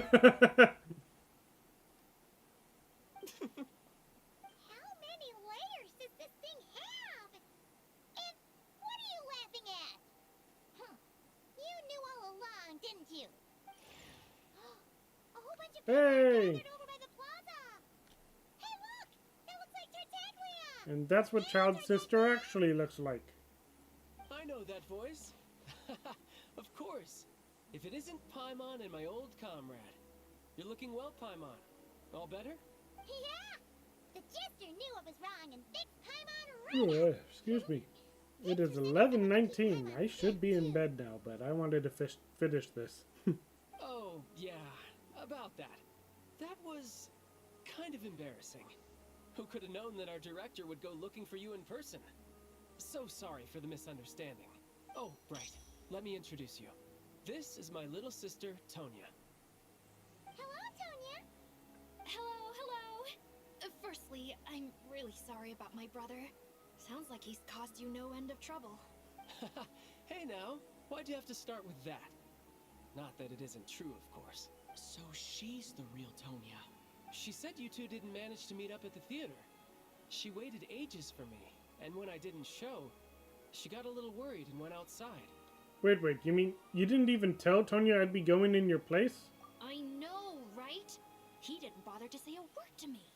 I searched up and down the city for him, and he only told me about it when I finally caught him at the gates of Glupov. I've been rushed off my feet lately, so I didn't get the chance to go home. I just figured the Traveler would fill you in when he got there. Well, the snow was bad, and you're never late. So I was really worried about you. How was I supposed to know that you'd stood me up? I'm sorry, Tonya. I really am. I'll make it up to you somehow. Just... please don't tell Mom and Dad. Although the mix-up led to a series of misunderstandings, it's probably for the best that the real Tonya didn't get caught up in that mess. Yeah. Besides, it's obvious that Tartaglia isn't usually one to break a promise. He only gave his ticket to me because he had to look into Lelik. It's really my fault for being late. I should have come find you first. No, it's fine. It just meant I didn't get to see the show in the end. By the way, what did you think? You were one of the first people to see it, you know? I would say the best is yet to come. Huh? What kind of review is that? Hey, look!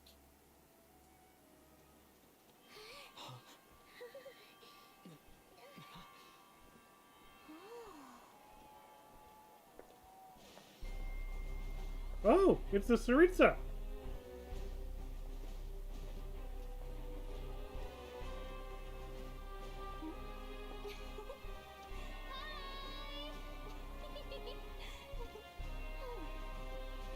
And we get another maid.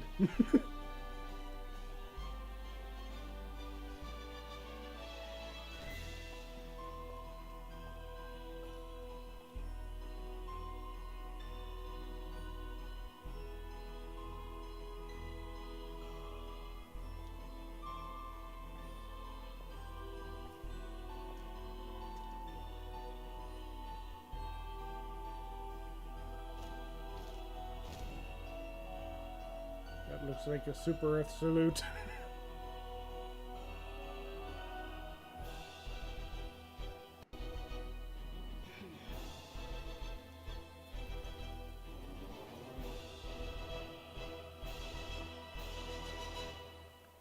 All right.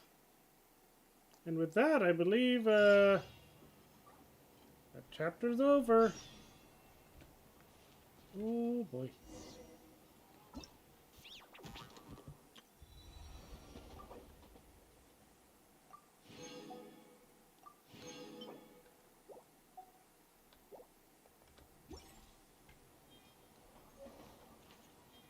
Okay. Oh.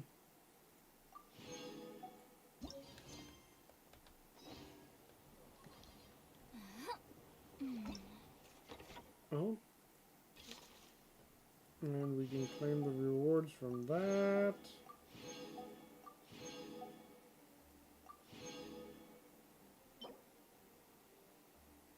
Huh.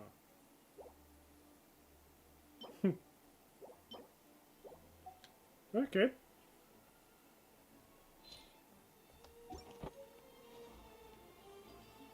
Alrighty.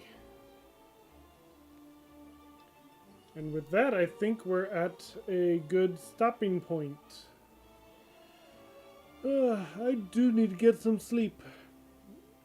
Thank you, Ella, very much for stopping by.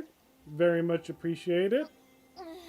And yeah, I hope your studies and your work go well. If I have time, I will try to stream some Helldivers later this week. But, yeah, we'll see. Anyway, troops, thank you very much for watching. I will see you all later. God bless. Bye. Here's to a life where the drinks keep flowing and the Mora keeps rolling.